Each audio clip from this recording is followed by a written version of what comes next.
手机响，那个人又找你了吧？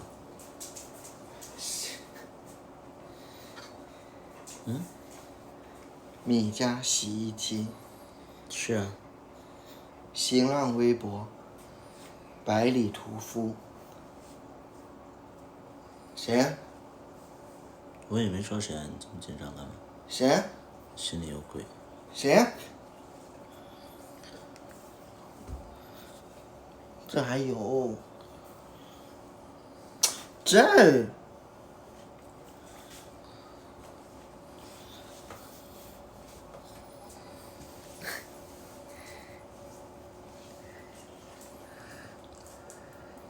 是。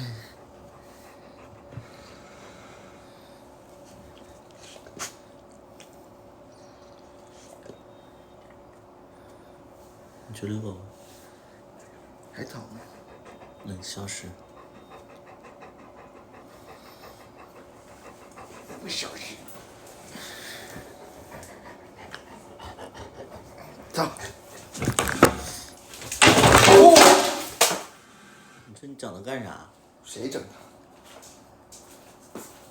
是不是你弄的？啊？是不是你弄的？啊？动。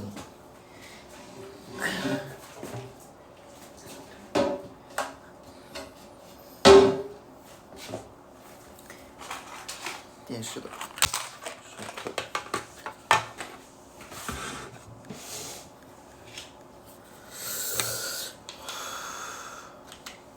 是我对象吗？是。胖了。胖了吗？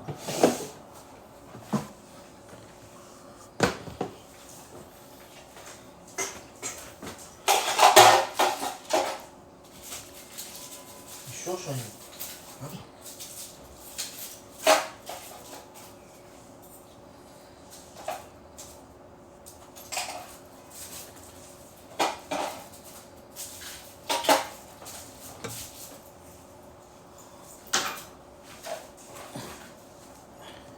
胖可能是因为发型的原因，这个发型显胖。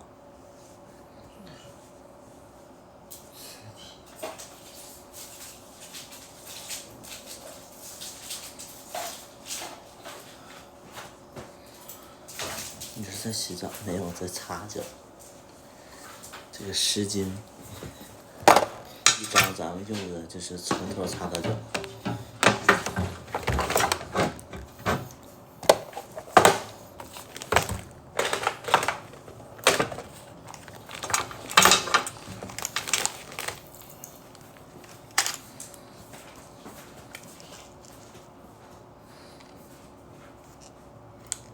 把厕所的指甲钳拿过来。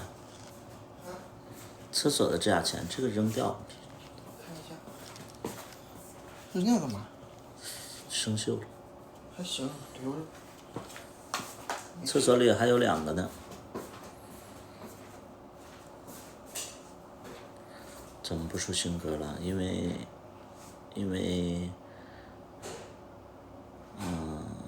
写新歌一般都是那个，就是有伤感的事儿，就是写新歌。现在过得比较平，就没有太多的情绪。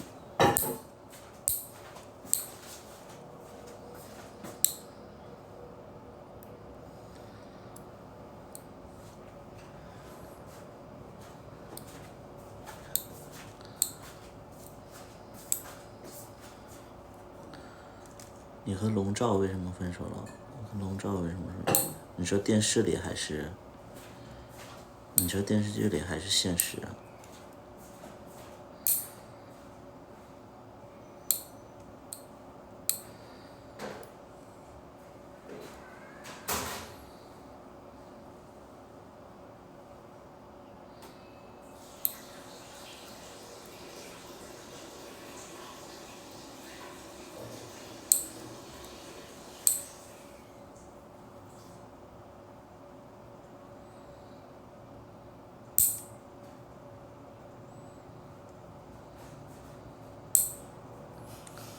听到洗澡声了，那是尿尿声。咱们就是能分得清洗澡和尿尿是有区别的啊。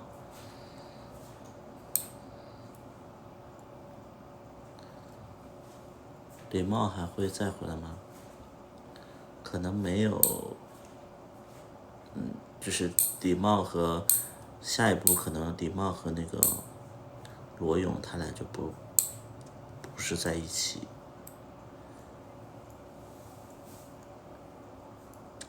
现实也和龙一在一起，龙一在一起吗？没有，他叫龙二啊，不叫龙一。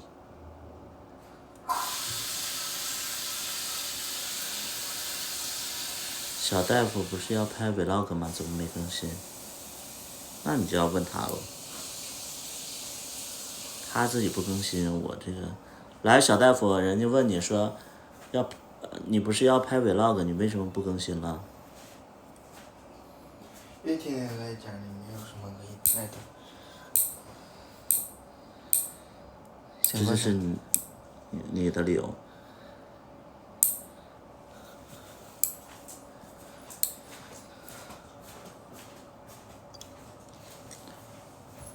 10年叫你叔不过分。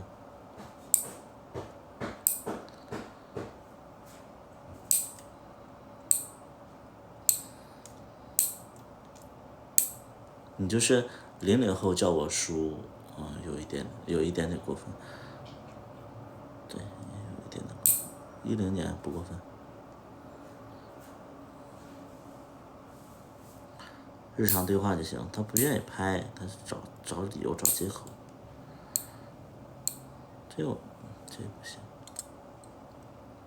叫哥哥亲切一点，你叫啥都行，叫 daddy。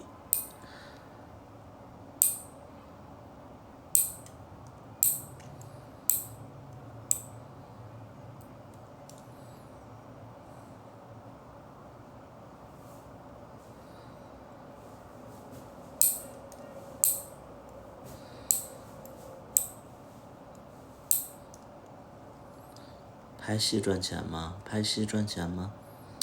拍戏，一部戏能赚20万左右，一部戏能赚20万左右，差不多。下次拍戏给你个客串的机会，客串的机会，你在哪个城市啊？你现在在哪里可以看？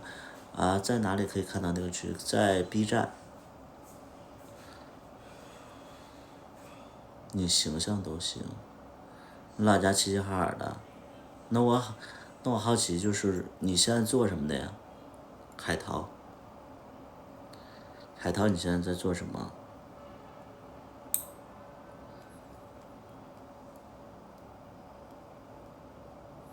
没工作，那没工作，你有钱吗？管孩子，你有钱吗？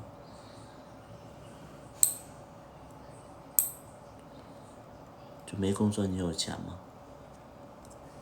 没钱，那没钱你怎么来深圳拍戏啊？就我们都是在深圳拍戏啊，那你想想，你是一个客串就是没片酬，你就得自费来，而且得随叫随到的那种。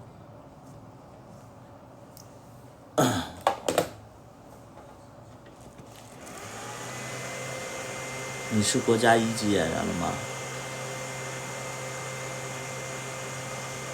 这个朋友，你是不是精神有一点的问题？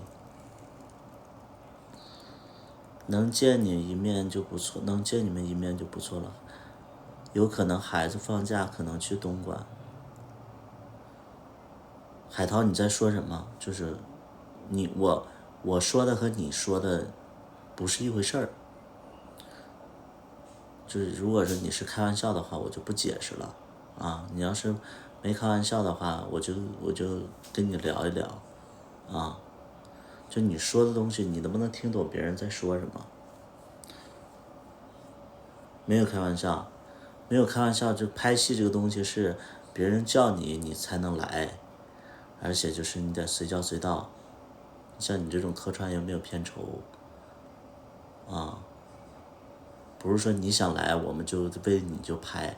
什么叫客串呢？客串就是需要的时候你再来，啊，你是一个就是客串演员，他不是什么，就是什么主咖之类的，啊，拍戏它是一个项目，一个项目呢，它得人家启动了你才能来，人家告诉你怎么做你就做，能明白吗？不是说你什么孩子什么什么去东莞怎么样的，不是因为你去东莞了，然后我们就为了你这个时间就去拍，也不是说怎么地，就是我不知道你能不能听懂啊？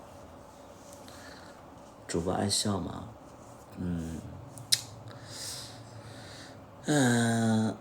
发自内心的笑其实挺少的，对。被图图掰弯，被我的剧掰弯，是不是？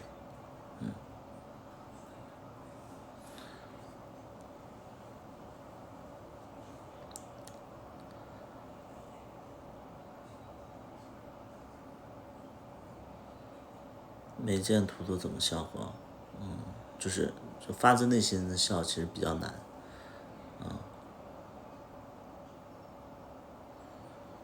就会觉得，生活呀，然后压力呀，对。现在在假笑，现在就没在笑啊。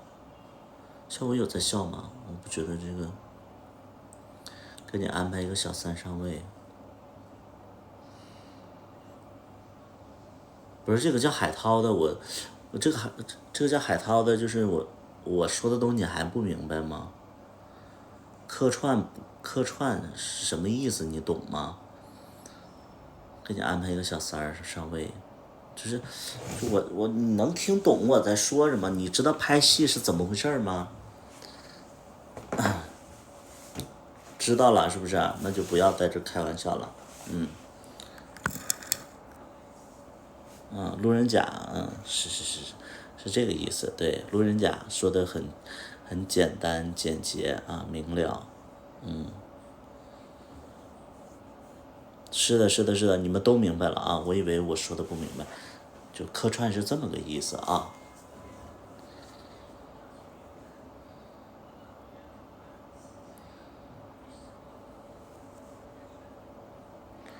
领盒饭，什么叫领盒饭呢？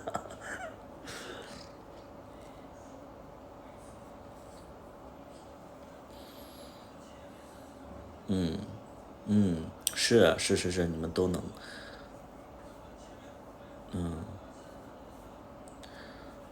你演戏都是一种题材，那我应该演个什么？还有什么题材？你希望我演什么题材？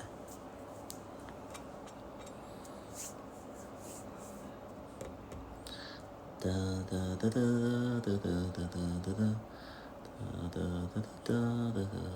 哒，演那种爽剧，狗血一点，狗血一点拍不出来。拍不出来狗血剧，就是不是一个娱乐的一个人。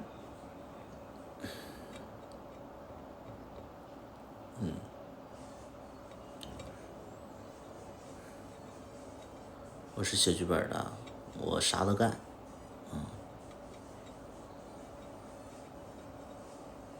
我啥都干。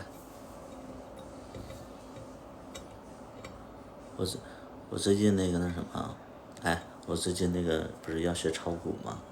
但是我这人比较笨嘛，然后就是，就现在就是那个，因为国庆期间大家都赚钱了，我寻思国庆之后，然后咱们就炒个股，结果我没等炒呢就绿了，这股市一片大绿啊，就是，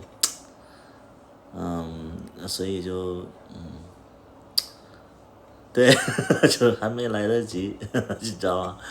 老天也是真是啊，这嘴巴上有东西。对，今天穿的也绿，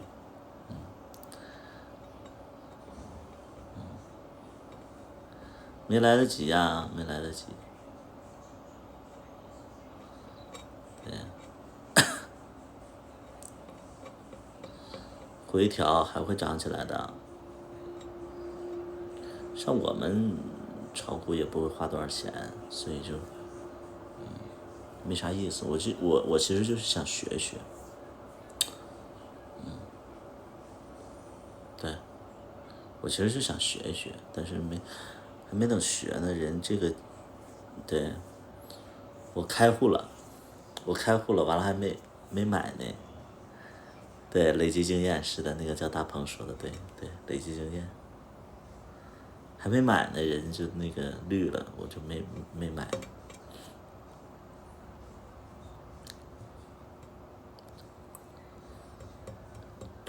行啊，祝你们就是买股票的，咱们就涨一涨，好不好？对，就是你们这些就是买股票的，我希望你们涨一涨。是我说句很直白的话啊，就是经济好了，其实大家有钱了，其实大家都能有钱啊。所谓的经济复苏，其实每个人都能捞到钱，是不是？希望你们好。我希望就是我有的粉丝炒股炒厉害了，然后有钱了，给我投个剧，对不对？投个剧。哒哒哒哒哒哒哒。我剧里边路人乙，我们没有路人乙，就是我们的剧没有什么群众演员，对，就是人肉背景板之类的。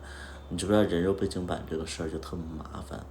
有的人会跳戏，然后再拍着，然后人肉背景板的那些路人甲、路人乙在那块就不会演，然后就特别突兀，整个戏就得重拍。你能唱一首你的歌吗？我这不是那个小米，我这不是小米机器人啊！就是你们提什么要求，你们要听歌的话，咱们就是去 QQ 音乐、网易云、酷狗，要南六。最近忙什么？最近就在家待着，然后最近卖了一个房子，又买了一个房子。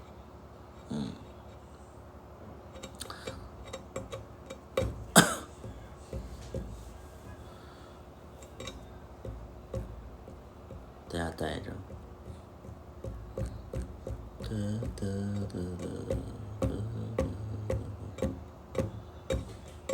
我没买那个1000万的，没买1000万的。QQ 音乐、QQ 歌曲赚钱吗？QQ 歌曲赚钱吗？我也没，因为 QQ 歌曲，那个账号我也没管理，我也不知道能不能赚钱，我也没管理那个 QQ 账号，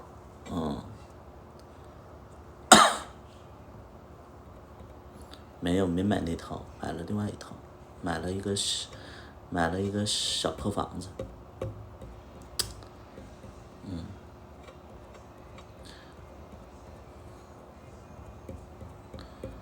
都是你们认识同一公司？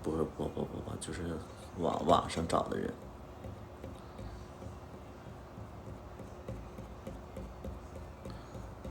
对，我没收费啊，我是那个我没管理，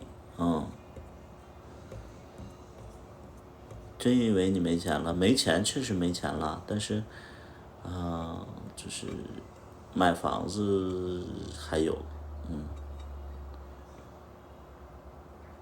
这里边的酒吧是你开的吗？是我开的，但是现在不做了。拍戏要多少资本？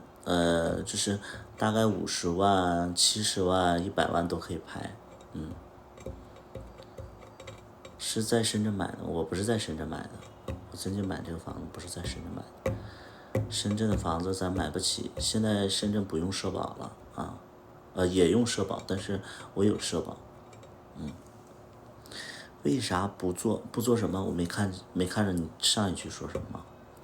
在哪可以看你拍的剧？在 B 站啊 ，B 站。我拍戏怎么赚钱？就是投资人投钱，然后我赚个辛苦费。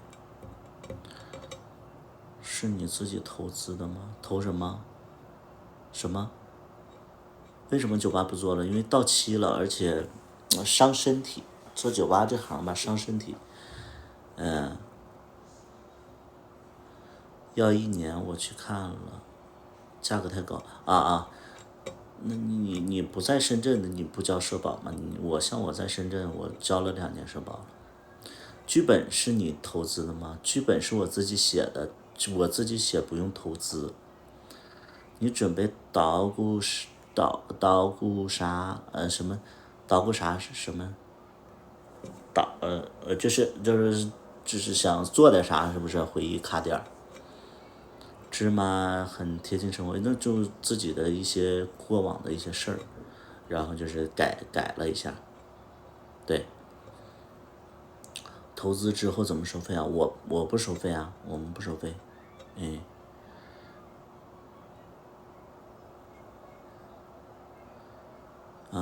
不收费，我们不收费，就是我赚的是赞助人的钱，赞助人有钱的话，他就就是出钱然后拍，然后我赚他的钱，看来沉淀了，看来沉淀是什么意思？有的时候这个评论我不接着看不懂，才华横溢，投资人不赚钱，对，投资人不赚钱，对，好像都是东北人，我们不挑人，我们就是不是我们不挑哪里人，就是但是北方人普通话稍微标准一点。小茉莉比芝麻好看，我说看来沉淀，我说看来沉淀，小茉莉比芝麻好看。有的人觉得小茉莉他看不懂，就是播出的时候小茉莉都觉得看不懂，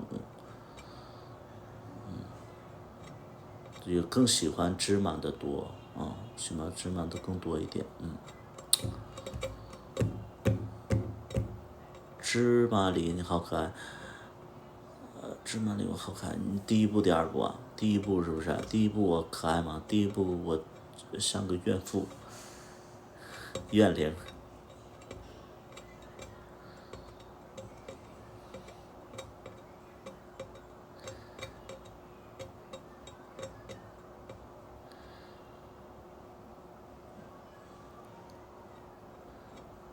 曝光不住了，曝光不住了是什么意思？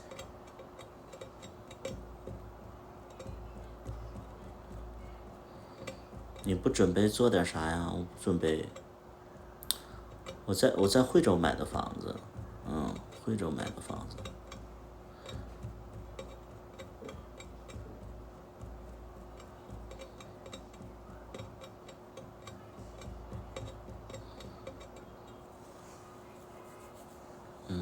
我在惠州买了个房子。现在对象是小朋友吗？是的。跟老二合作挺多的，你们会擦出火花做对象吗？就是会觉得我实在不太是一路人，就我们可能就戏里边合作的还挺愉快的吧，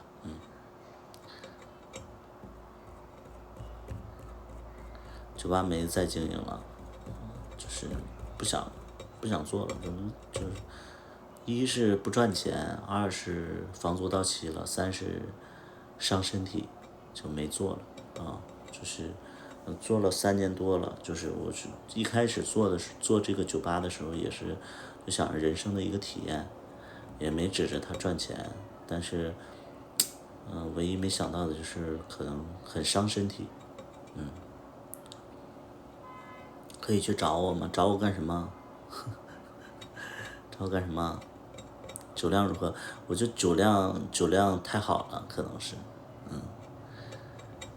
除了小茉莉没了，小茉莉还有芝麻，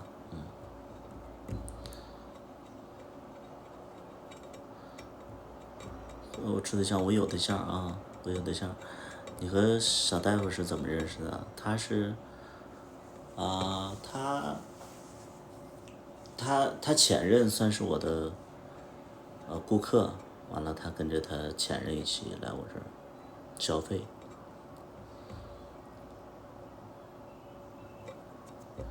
反正就做酒吧就是熬人，然后就是记忆力不好，然后特别老，顾客变对象是的。打算拍新剧吗？得有人投资，我们每部剧都是有人投资我们才拍的。小大夫也是东北的，他不是可以介绍个对象给你吗？不了解你，了解以后可以啊。夜场特伤身，就反正就喝酒嘛，喝酒熬夜。对，就是我就会觉得是我记忆力就是脑子喝的记忆力就非常不好了。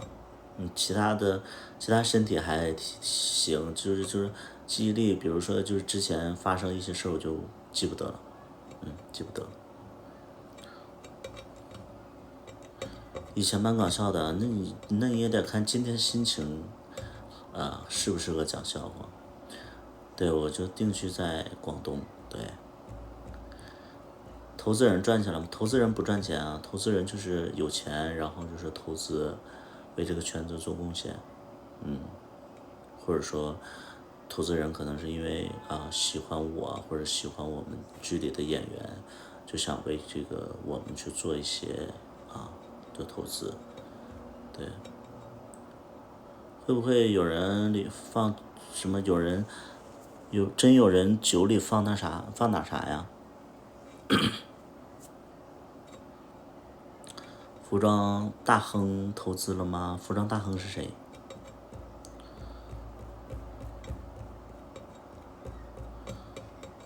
恋爱脑是标签，标签是真是的，是的。放药什么药？捏一个级。日本的那个，日本哪个？那个人不已经投过了吗？那个是我，已经投过了。那个跟我回家就是他投的呀。日本那个，跟我回家就是他投的呀。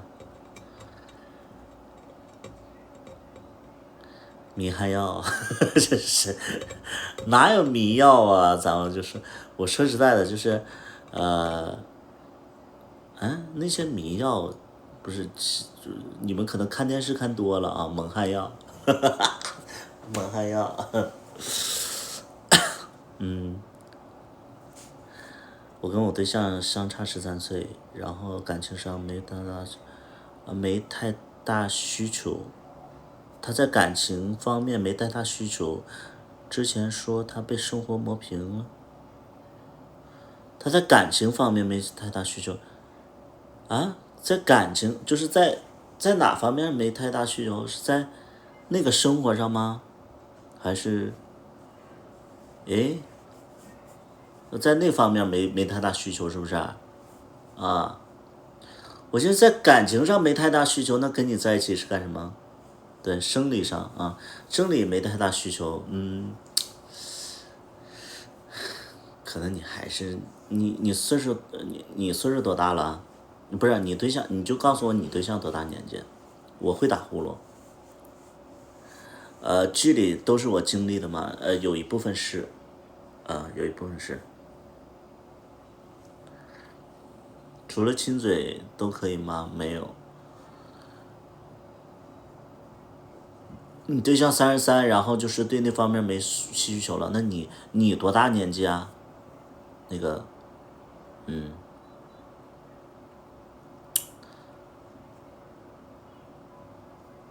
你多大年纪啊？这33的，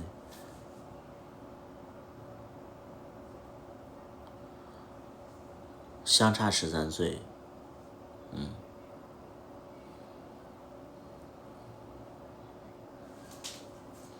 你是比他大13岁还是比他小13岁？18岁，33岁对18岁的没有性需求，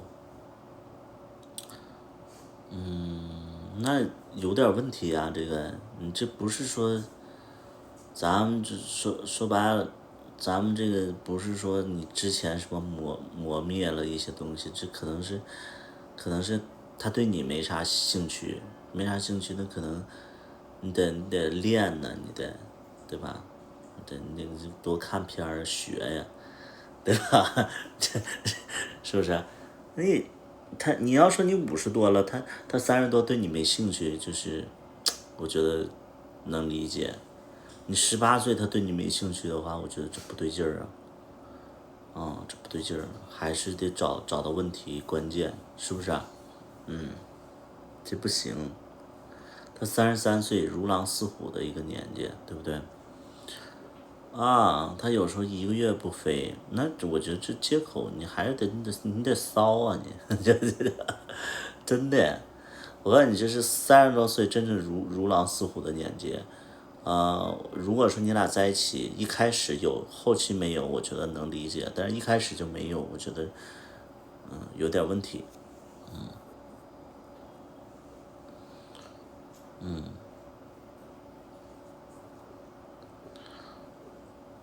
这不都说点大家爱听的吗？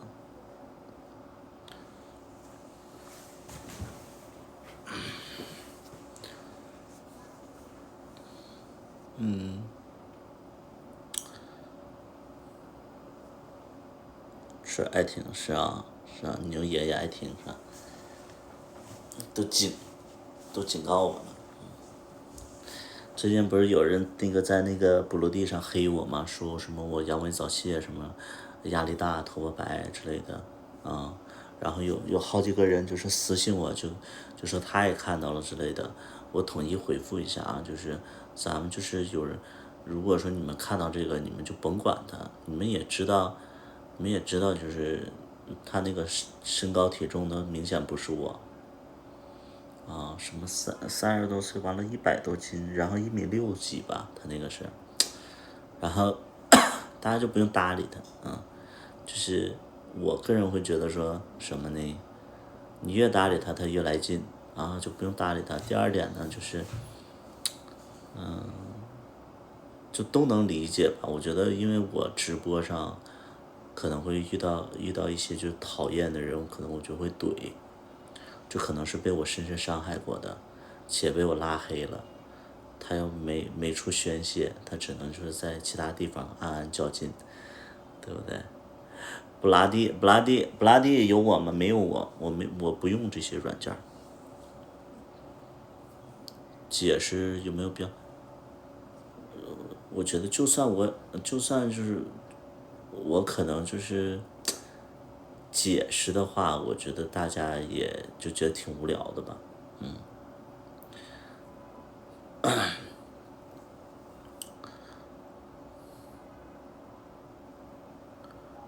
没事儿，你前任们会处理的。年纪小的，比距离胖多了，比距离胖啊。图图刚来深圳的时候有布拉蒂，没有。布拉蒂，我一直都没有。如果你们看到的都是假的，我一直没有布拉蒂。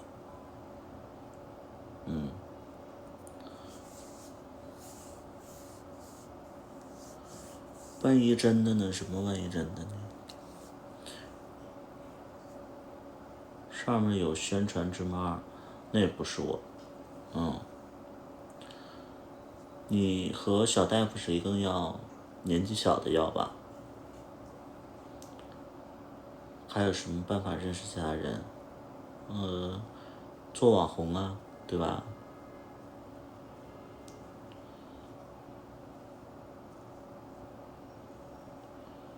就是我们就没有那些软件儿，因为就大家能理解吗？就是你们可能不能理解，就是为什么我没有软件儿。我给大家解释一下，就是因为我不用软件儿，就好多人都已经我已经能认识好多人了。我上软件干什么？你能懂吗？我之前是做 gay 吧的，我 gay 吧我就是一天面对好多好多 gay。我现在就是为什么我不出门了？哎，接触这些人我就我有点那个，就是挺疲劳的。完了这段时间我就是从8月份一直到10月份，你看2个月了，我在家待着，我其实挺舒服的，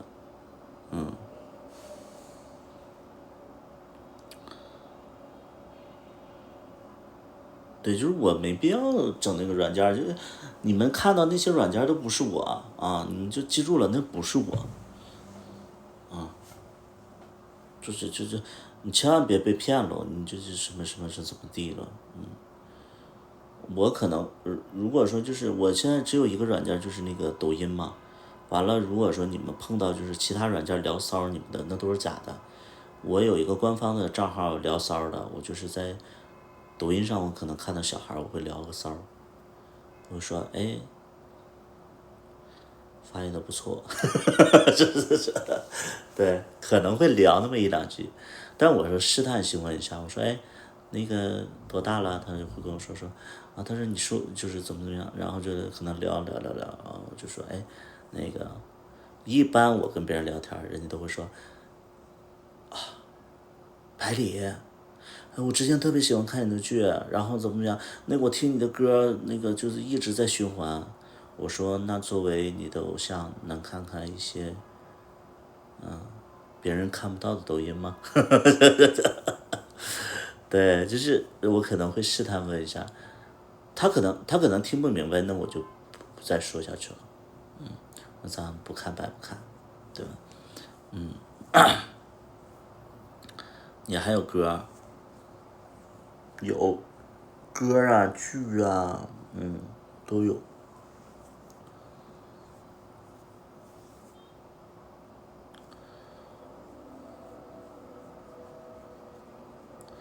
喜欢小朋友，对，我喜欢小朋友。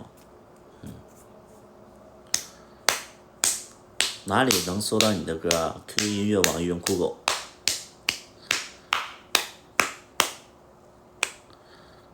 给你看了以后咋办？我就会说，哎，真好看，对，真好看。那我能咋的呀？我看完了，我能咋的呀？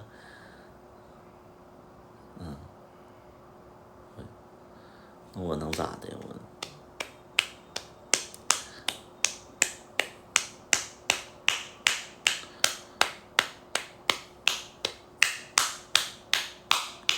歌名哪些？说说看，你就搜我名字，搜百里屠夫啊，好多好多歌啊，对，QQ 音乐、网易云、酷狗都可以听到。但是这几个软件都不是我自己管理，所以就是歌就是有权有不全的。让小大夫发现怎么样？我跟小大夫说过，我说我只聊骚，完了小大夫其实也知道我啥个性，是大家有商量就完事儿了，而且就是小大夫相信我，我有分寸嘛，对不对？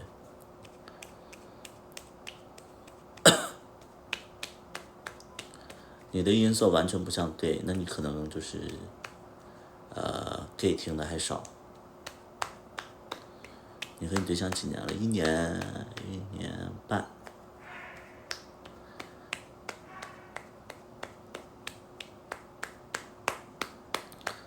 瞬间通透了。歌这个东西一般都是什么呢？我一般创作歌一般都是为了这个片子我去创作一些东西，就是做那种商业一点的那个背景音乐嘛。第二点呢，就是可能我在情感比较不顺的时候，会有一些情绪需要写歌来发泄。芝麻里你唱的飘摇很好听，我没唱过飘摇，那个叫约定，这叫兄弟情深，那个是约定啊，那不是飘摇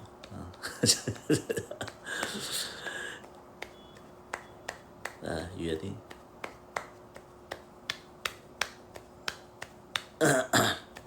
就我现在有好多的剧本我想拍，但是找其他的演员他们又演的不好，自己演吧，还不是那个年纪，就很烦，就是有好多的那种剧本都耽搁了。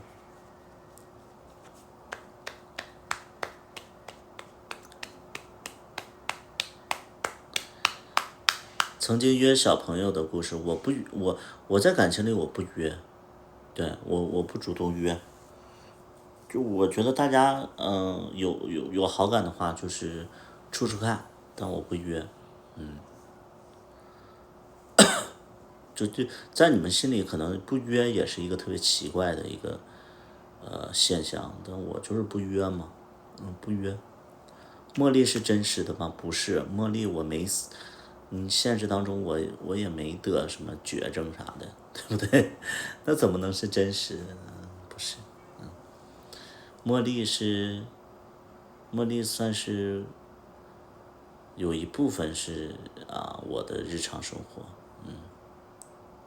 但是那个其实茉莉跟生活也不太相近。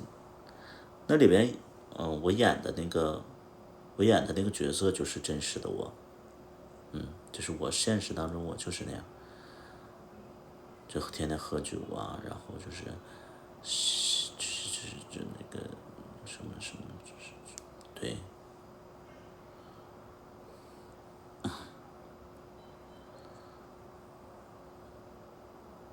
芝麻里演的很真实，但我现在演不了了，我现在觉得我稍微演一个年纪小的，大家都会觉得李晓庆。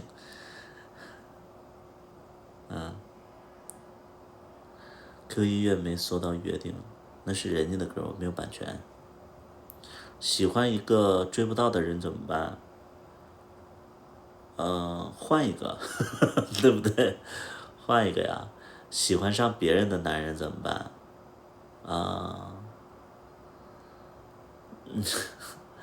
是人吗？对吗？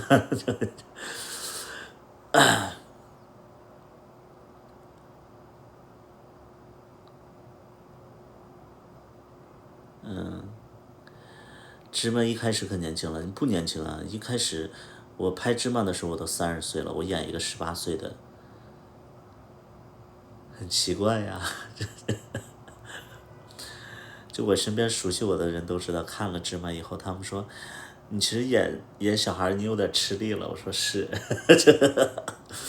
没办法，对呀，这太吃力了。我觉得年纪就是在，不行不行，完全不行。有好几个剧本都是由小变成圈子里的老人的那种感觉，就不行，演不出来。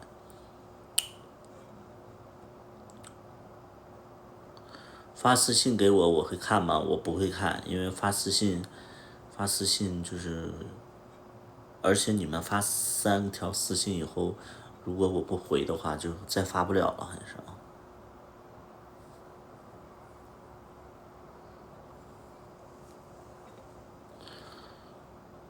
路一开始就不对，还是不喜欢别人的男人才有还是不喜欢别人的男人才有未来。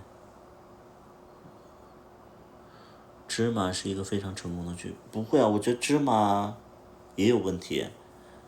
芝麻其实就是第4段的包括结局挺匆忙的。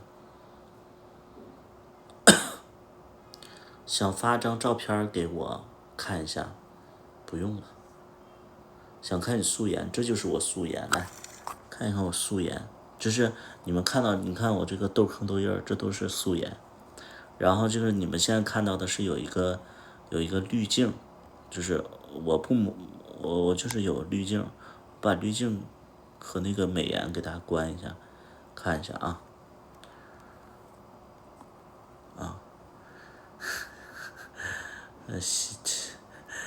心虚。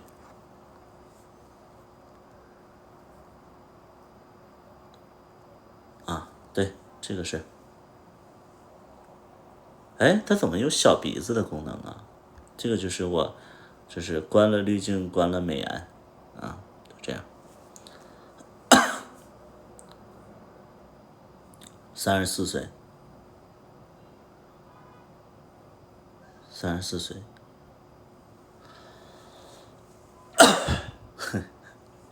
就是因为有的时候它光线不好，就需要就是开个滤镜。啊，这是，哎，这个怎么有缩小鼻子的功能啊？这有俩区别，就是画面上就是更白一些，但你要说美颜程度，它基本上差不多，能看出来差别吗？开着吗？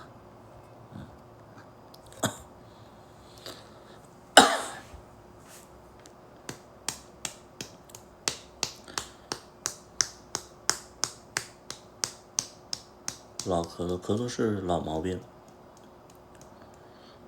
就因为我会觉得我不想开美颜，但是有的时候就是光线就不太好，所以就开了。你像我会觉得有美颜太厉害了，他们那个美颜太厉害了，就一下就是搞的就是太奇怪了，咽喉炎是的。有小莫利尔不？小莫利尔应该不会拍那个罗勇和李茂，应该会拍李茂还有那个 Jason，对，可能会拍他们三个的戏，就是李茂还有那个 Jason，会拍他们仨的故事，就是拍前传。下一步打算干啥？下一步就是待着，躺着，然后就没有太多的计划。前任们有猴吗？有俩猴。你们问的就是有俩猴。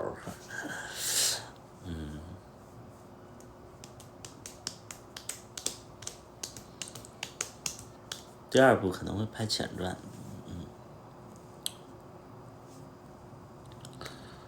二哥，你们的二哥也有人生的新的计划，就是不是说所有人都会为了拍戏放弃所有其他的生活，对不对？就是而且拍我们的戏是没有片酬的嘛，对吧？没有片酬呢，他可能会有一些其他的一些工作呀，然后一些际遇啊，他可能是会选择去过自己想要的生活，对吧？这个，而且我觉得拍戏不是一辈子做的事儿，可能像很多人都有自己的想法，可能拍戏是一个转折点，或者说是一个沉淀的一个过程，可能准备好了就会走到下一站去了，对不对？你啥时候意识自己是弯的？我没有意识自己是弯的，我是出了社会以后，然后被别人带的，然后不排斥，后来就一点一点的就是进这圈儿了。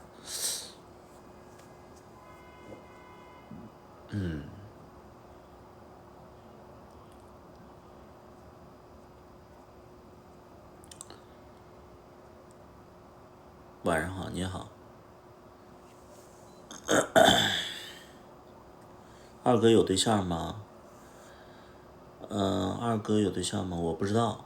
假话直的弯不了，我没说我是直的，那个人生就是常态。我的意思是说，我没有意识到我自己喜欢男的，是步入社会以后有男的喜欢我，我就很自然的进这个圈子了。这句话能理解吗？就是这个人生什么，人生就是无常，这句话我解释的清楚吗？我没有说过我是直男，就是可能在这个之前，就是自己没有这个意识，或者意识没打开，没打开，然后后来接触了一个人，然后就带我进来了。现在怎么可以见到你直播？喝酒抽烟吗？我是喝酒累了以后会抽个烟，但是就是平时不喝酒。说话就像哄小孩子，语气好温柔。不是，我平时不这样。就今天我是什么时候？我是有时候有点累，累的话我就是温柔一点，没力气。童安格啊，你真的夸我，因为你们知道我人生，就是听的第一个男歌手，我忘了是童安格还是那个郑智化，我忘了，就这俩歌手，其中一个就影响颇深的，对，童安格当时就是买的那个 VCD 呢。图图是主播的真名，不是，图图是那个，因为我叫百里屠夫，他们随便起。主播的嗓子不会掉线，掉线是什么意思？说话一点都不直白，绕弯子不太好。所以你看嘛，就是咱们就是有些观众就是你活在你自己的认知里边，我觉得这个是很糟糕的一件事情。就什么意思呢？就是你就是会觉得说，就是你一定是 gay，对，就是你一定是 gay，然后怎么样？这个东西我没办法解释。那就像很多人就认为就是我，就是很多人都觉得说自己喜欢直男，就认为就是所有人都有喜欢直男的一个经历，那我就是没有啊，就我不喜欢直男的，我现在我也不喜欢直男，我之前我也没喜欢过直男，你就纳闷了，为啥要给自己找理由？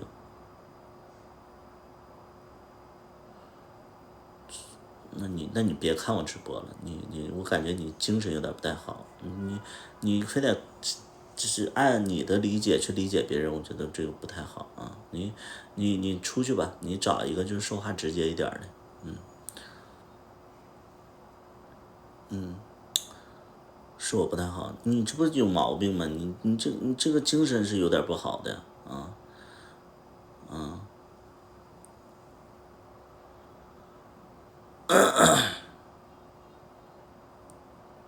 主播讲讲前任们，可以啊，你想听哪一段？好多前任。你能喜欢直男吗？就很多人都会就是什么入圈子的启蒙都是直男，或者说都爱过直男，然后有这些困扰。我没有，因为就是不爱直男，我也不知道喜欢直男是什么感觉。我也觉得就是 gay gay 挺多的，为什么要喜欢直男？我不懂。所以就是我说我没喜欢过直男，他们就不相信啊，他们不相信。我觉得一般，就是一般，我能说吗？这个东西我能说吗？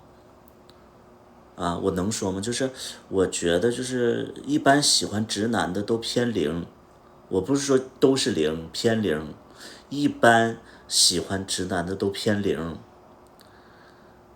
我能这么说吗？就是，我们骨子里就有一点大男子主义的，我们就不会喜欢直男，能明白吗？就是骨子里我们就偏一的人，我们就不太喜欢直男，就是我不知道直男有什么好的，我们喜欢就是那种温柔一点的或者可爱一点的，我们喜欢这种，就是没喜欢过直男。直男我会觉得就是一是对人家是一种骚扰，二是就我喜欢身上香香的啊，你哪怕你有点小母的，这个性我都行。讲讲跟卡爷讲，你想听卡爷的什么？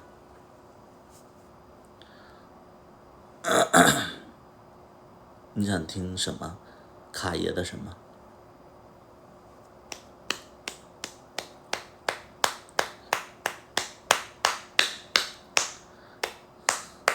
你有没有卡爷的小爆料？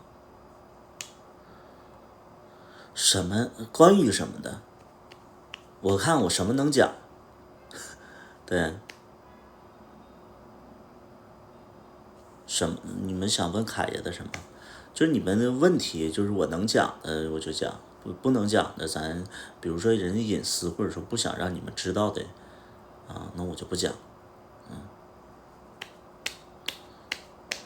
主播跟以前不一样了，哪儿不一样？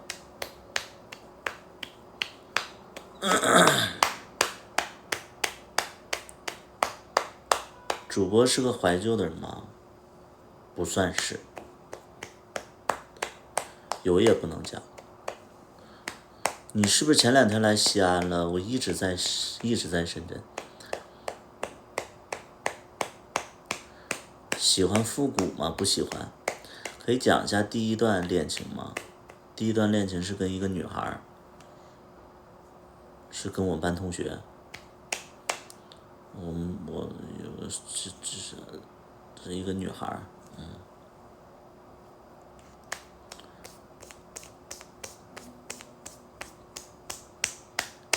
对，上次说过了，跟一个女孩。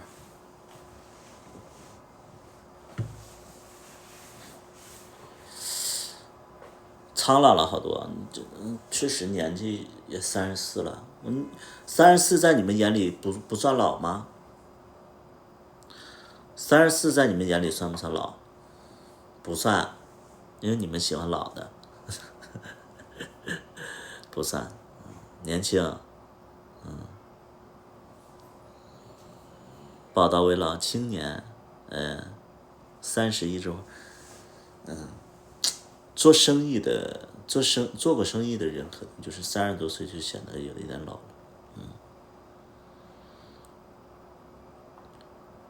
比你大14岁。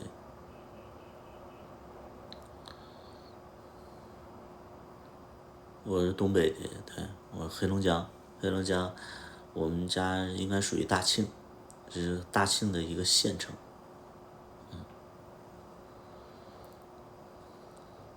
不像90后。我平时就是我工作的时候比较严肃，你就小大夫跟我在一起，他有的时候都觉得我特别凶，就是习惯了。为什么感觉东北好多？东北好多是因为你喜欢东北的，所以你关注的都是东北的。我平时是比较严肃的人，我觉得。你看我之前的员工，前一段时间我去我之前的员工的那个现在工作的地方，然后去了以后，我那个员工可能也是喝了点酒，他见了我以后，然后他就扎我怀里就开始哭，他说还是想跟着我，怎么样的，然后就说那个想在我身边打工之类的。哎呀，你知道这个员工其实之前就是他都不敢跟我说话的那种，对，还蛮感动的，对，还是图的太好了。我也不是好，其实他们应该能明白，就是说疫情期间啊，就是很多的酒吧呀，就很多的企业都倒了。我们在疫情的时候，我们一直在坚持下来，其实也变相的，其实让很多人就是有了工作，有了收入嘛。我觉得他们是能感受到，是老板在负重前行嘛。所以就是整体这么多年走过来，包括他们其实是很认可我的管理的一些能力的。这么好的，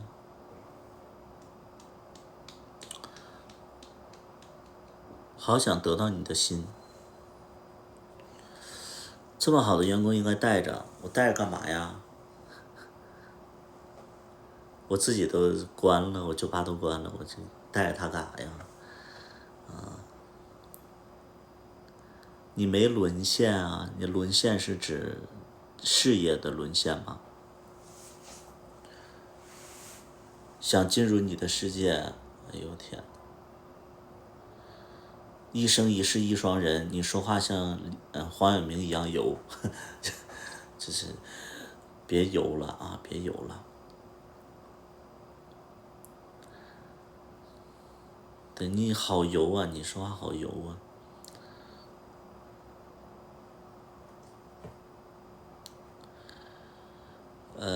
胡子怎么有白的？我解释不了。你喜欢直接的？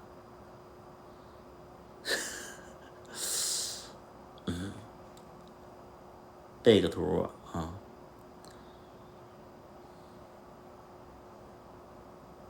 对，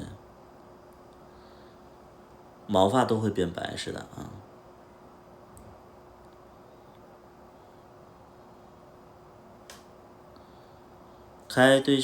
开酒吧的时候有对象跟你同甘共苦吧，心疼你。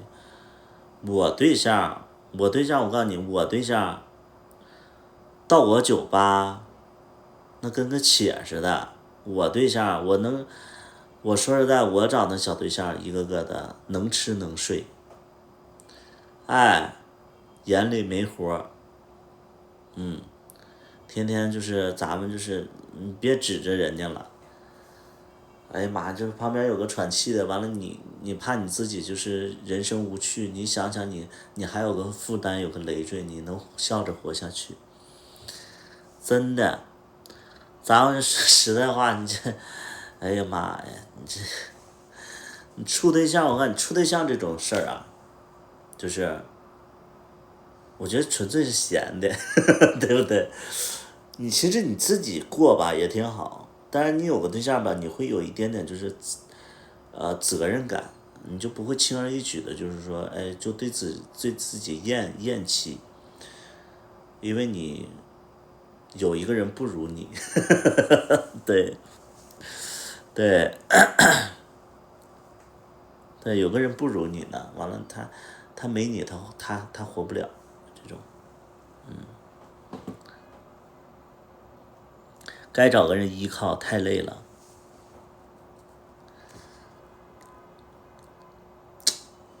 就是我的直播间什么都说啊，就是大家别那什么。其实我生命当中啊，有好多那种就是大佬啊、金主啊，特别想跟我在一起，因为我其实我，因为可能就是其他人，就是像长相好的人，可能就会，就是他们其实就是生活里这种人可能比较多，他们就不珍惜。你像我就非常珍惜，因为其实我自己知道我自己长什么样，包括我的学历，包括我的那个内涵，其实一般。所以我就有的时候我就想奉劝自己，你要识抬举，你得识趣儿，哎，你别就是给脸不要。咱们其实面对那些金钱的诱惑的时候，咱们也想吃软饭，但是真的咱们就是真的就是做好一切心理准备之后，发现自己不是吃这行饭的。就比如说一点非常简单，就是人家就是跟你接触2天，你的那种刚正不阿的态度，就让别人会觉得说，为什么要为难自己？对，就是哎呀，其实我也想去改变自己，那你的个性其实就是这样啊。咱们我还是那句话，你做人得识抬举，但是这么长时间，我其实从啊直播15年一直到现在，好多好多对我好的人，但我其实都是做不到做不到。别人会不会觉得更有挑战性？不是，因为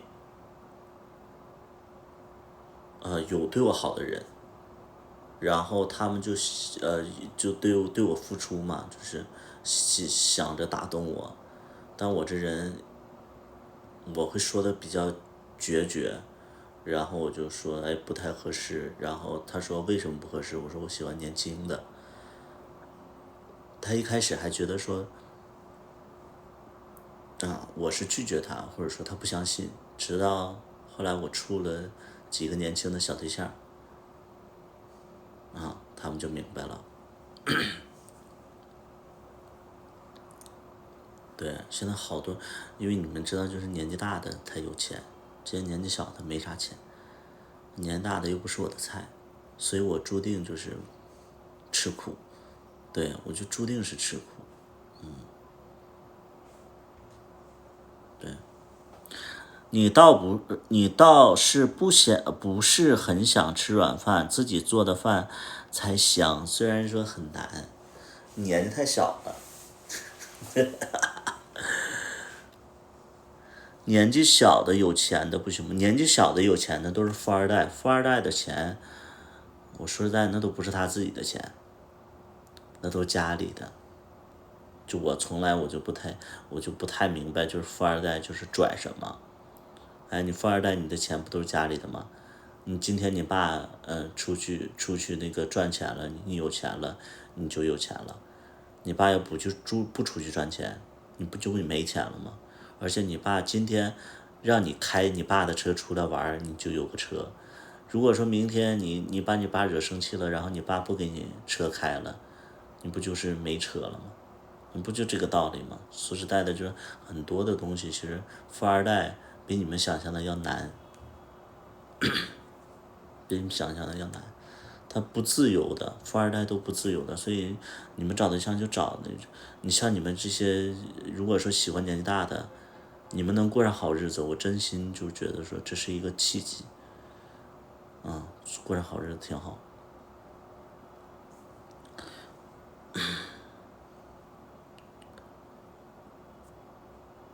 我觉得小孩子性格容易变，什么意思？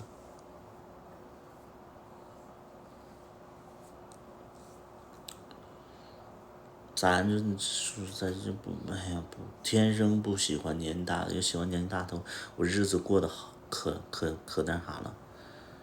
我觉得小孩子不会长久，小孩子不会长久。你找个窝囊的小孩子，你像我这对象，我是在我对象24岁，我以为小孩子不会长久，这小孩儿，哎，他只要有吃有喝有玩儿，他不作，他不会东想西想，非常成熟，知道吧？非常的老实，哎，不会有任何的情绪的变化，哎，他就是佛系，他觉得我有吃有喝有对象，哎，可以了，人就是非常的满意现在的生活。你要找一个不太上进的人，你别找那种就是心比天高，然后今天要当名媛，明天要练健身的，不找这些，咱们不找这些，你就找一个就是那个能吃会喝，然后玩王者荣耀的就可以了。对，你别找太上进心的。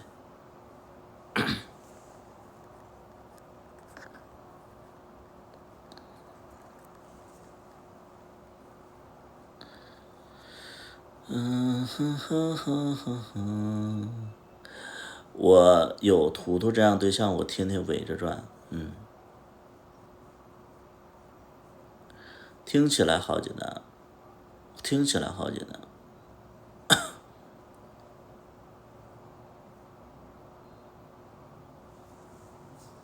我初中时候被混混说我以后会吃软饭无语了，新赛季打不动了，晚上刚上星耀啊，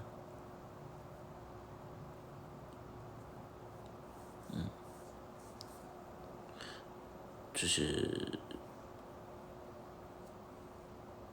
现在我就觉得挺好的。有美人尖啊。好，我给大家讲个故事吧。给大家讲个什么故事呢？给大家讲一个，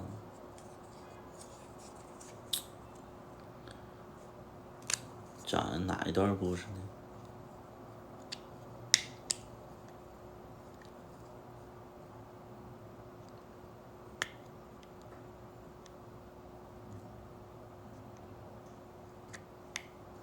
我看看我讲哪一段。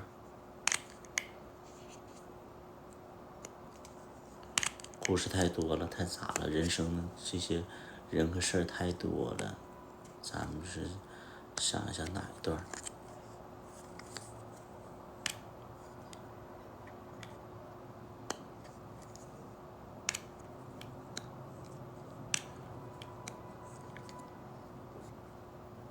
我给大家讲一个就是我的黑粉的故事，好不好？我给大家讲一个我的黑粉的故事，好不好？哎，我在直播初期，也不是直播初期，我就直播了一两年左右的时候，然后我就拍了那个跟我回家嘛，拍了跟我回家第一部的时候，然后就有粉丝团了，就粉丝群，然后有粉丝团。那个时候我有粉丝团，我那个粉丝叫图钉，人家的那个粉丝的名称人都特高级啊，什么天使啊，什么玉米呀、什么的，我的粉丝叫图钉，我不叫百里屠夫嘛，就图钉。然后就是里边呢就有一个就是类似于老图钉老图钉，他还不是管理员，他是老图钉。这个老图钉呢，其实他一开始就是我那个时候是玩新浪微博，他一开始就在超话里边就会，就百里屠夫的超话里边，他就会发表一些那个就是让大家一起讨论的一些东西。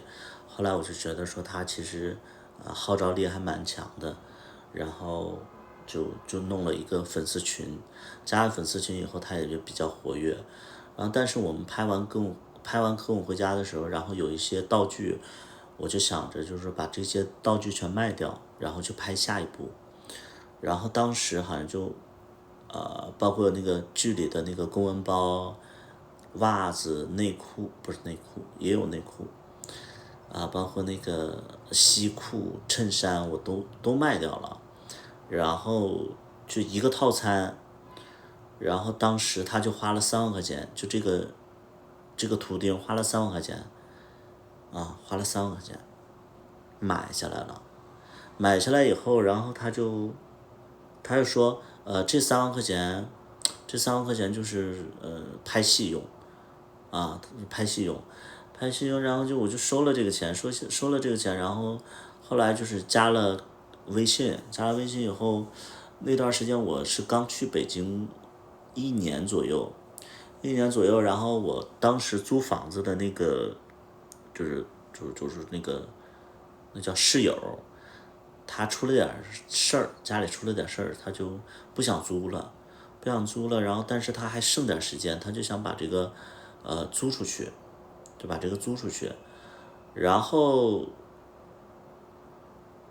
是不是没有人在听？没有人在听，我就不讲了我感觉这个朋友圈里边，就那个评论区里边，大家都自己讲自己的那我就不讲了再听我以为那个大家都不在呢我就是后来好，那我就继续讲，我讲到哪儿了？因为时间太久了就是后来就是因为我那个北京的室友，那个就是他不租了，然后那个他就想转租出去，然后我就说那我也发一下吧，我就发了个朋友圈，我说那个北京原来的室友，然后他不租了，然后那个谁来租，然后那个要没有人租的话，我就换房子了，因为那个是2室1厅，刚去北京那年嘛，然后因为还剩几个月，我记得还剩几个月就是到期了，然后我就不续租了，然后我就换房子，换1室1厅了。后来就是他就这个图钉就看见了，这个图钉就在那个我的朋友圈就看见了，然后就私信我就说，哎，他那个图图那个房子还在吗？我说在呀，那个房子那个还剩几个月就不好租嘛。他说那我能不能租啊？因为这个图钉在就是我的那个了解里边，它不是在北京这边，它还是在上海或者说在江苏那边。我说那你租你也不能来住啊，那你租它干嘛呢？我说你又不在这边生活。他说那我也想租。我说那你给我个理由啊。他说因为不想让你被吵到，因为你要租一个陌生人的话，可能会有人吵你，而且呢，就是他其实租下来其实就想让那个房间空着，让我自己住。哎，我听到这儿我就觉得很暖的，因为人家刚投了3万块钱在这里边，那些衣服啥的，那其实他也没有特殊癖好，他其实买那些二手的那些东西，其实就是为了支持嘛。然后又说这样的话，我其实有点感动的，有点感动。然后我就说，那你就跟那谁联系呗。我说你就跟我那个室友联系。结果他就跟我室友联系，然后他俩就，他就把这个房子租下来了。租下来以后，他就跟我说，他说，哎，可能，就是可能1周之后可能去，住一小天儿，因为。他想来北京玩一玩，然后就住在那儿。我说这个房子是你自己租的，你想住你就住呗，跟我没啥关系。后来他就来了，来了以后我就见到他本人了。我以为他是一个30多岁的一个比较成熟或者说有经济实力的一个人。是我看到这个人以后，他是个戴眼镜的，然后1米8左右的1米8多的一个小狒狒吧，小熊，1米8左右的一个小熊，然后这个年纪不大，年纪还不大。我说那你哪儿？我心想就是你这么小，你哪来3万块钱去，就是买这些东西支持我呀？他的意思就是他家里有点小钱，就大概的是富二代之类的。后来我就没多问。后来晚上的时候，因为当时拍《跟我回家》的时候，我不知道大家记不记得里边有一个主管叫宽粉儿，那个宽粉儿是我生活当中的好朋友嘛。然后他因为他是化妆师，他那段时间他的房就北京的房子也是到期了，然后他就暂时在我那住了一两天儿。结果他第2天他就要去那个好像给吉克隽逸去化妆，反正他第2天早上要那个5、6点多他就要往机场赶。晚上就是因为那天下午就是这个高个子的这个小熊这个图钉，我们就叫这个图钉，图钉还从外地来，所以我们就晚上就是在一起打游戏，就打那个究极风暴4，火影忍者究极风暴4，我们就在那对打，然后就一直玩到凌晨3点多。后来他就大概4、5点钟他就收拾东西就走了。走了以后，那个图钉就在他那个房间睡着了，然后我在我的房间睡着了。就这样，就是整个的我跟这个图钉的接触大概就是这样的。然后就是要补充的一点，其实这个过程当中，我跟另外一个粉丝其实有在接触。这个粉丝呢，其实算是我直播上的金主。那段时间其实就是有人生的那个动荡的那种心理，就会觉得说找一个对你好的人之类的，然后人家在直播上又给你花了很多钱。我说那见见呗。结果这个粉丝吧，我们也尝试了，但是确实是不行。就是这个粉丝见到我就有一种害怕我的感觉，然后反正就相处的就非常的奇怪，像主仆主奴的那种感觉，反正就是不是恋爱的状态。然后其实这个过程当中吧，我跟他谈恋爱，他可能有一些委屈吧，但是接触了将近1个多月吧，就最终也没在一起，因为我们紧接着又拍了《跟我回家2还是3啊，反正就是也没时间见他。后来呢，这个事儿就是让这个图钉知道了，他可能也知道这个图钉跟我关系比较近，他可能他不知道怎么跟这个图钉就认识了，认识以后他俩就好像就是聊起这个事情。紧接着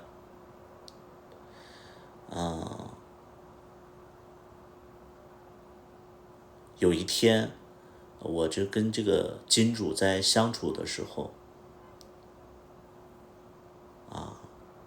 他跟我大吵一架。其实是大概是什么原因，其实就是你们想象那种，就是可能就觉得他可能会觉得说我是纯粹的在忽悠他，然后呢，然后又说那个，反正就是各种不信任我，然后我就觉得特别委屈。我说那个也不是说特别委屈，我就特别气愤。特别气愤的点就是，你是啊，你们可以理解为是，确实是因为他对你好，你才跟他在一起。就是我想给大家梳理一点，就是什么呢？很多人会觉得说你跟金主在一起，然后就是一件非常不好的一件事情。我不知道该怎么去梳理这个关系，就是有多少人会这么觉得？有多少人会这么觉得？就是比如说一个主播跟一个金主在一起，你们会觉得是一件非常不好的事情。你们觉得请扣一来，你们觉得这是一件不好的事情，请扣一来。你们觉得这是一件不好的事情，请扣一。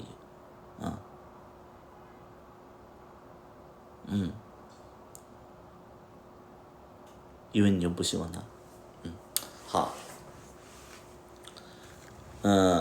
我给大家说一下我的一个观点啊，就是，你像我们主播也好，包括就是做网红也好，我们很容易去接触一些有能力的人，然后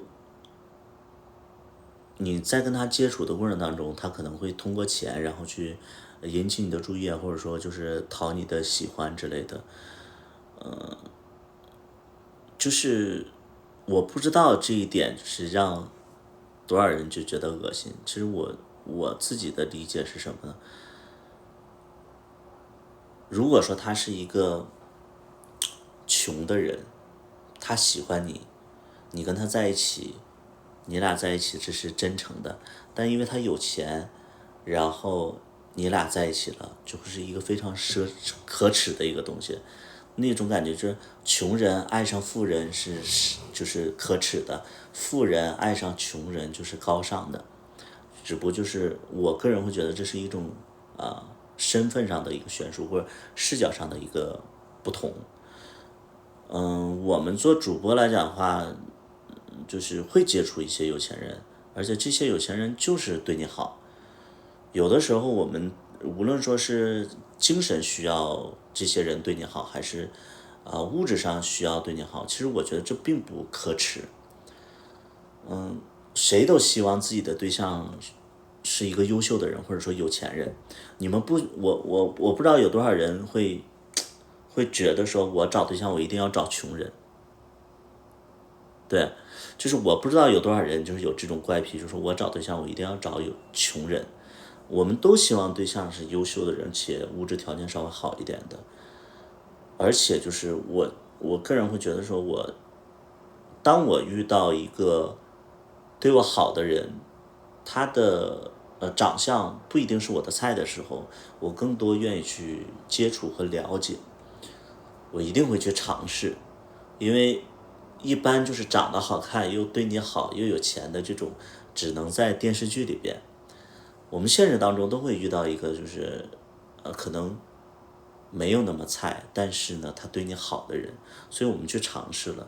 尝试的过程当中，可能你会发现啊，可能你真的勉强不了自己，然后就结束了。可能就每个人都有这个过程，我不知道你们有没有啊？你们有没有？反正我有，我有的时候会这样。就那个跟我接触的那个金主，他我也是同样的对他是这样的，而且我们在一起的时候，他对我特别特别好，就会比如说那个时候我记得特别有趣的一点，前2天我还翻看那个聊天截图，就是因为手机上都会有那种截图嘛，我可能发朋友圈用的一个截图，然后我就看到他，那天我们是在拍戏，剧组吃盒饭，然后他看我吃那个盒饭那个没有肉，他紧接着转了1万、2万、3万、4万、5万，就那么给我转了以后，然后他就说一定要吃饱啊，因为有一点点就是我俩的关系有点畸形，他管我叫主人，他管我叫主人，我记得那个时候，就反正就对我特别好嘛。然后我也是收了以后，后来，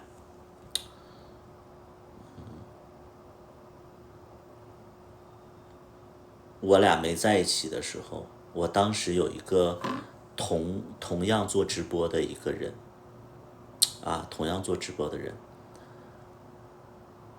是我们直播那个平台的，算是我的一个同事，而且我们之前关系非常好，算是我的一个直播的同事的一个好朋友。然后他可能是因为觉得说有点嫉妒我，所以他就想让我的这个金主去给他刷钱，所以他俩就联系了以后，可能那个主播就说了我一点坏话，然后这个金主就相信了以后，然后他就质问我，然后我就因为这个事儿我就跟他吵起来了，我说那咱俩就不要再接触了。我说你既然听别人说什么，那你不相信我，那咱俩就没必要接触。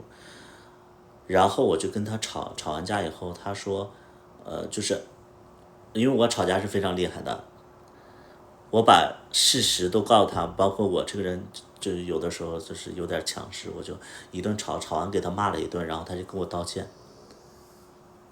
我说那你为什么不相信我？他说其实不光这件事儿，还有一个事儿。他说其他人也跟我说了一件事儿，所以我才会疑心你的。我说谁呀？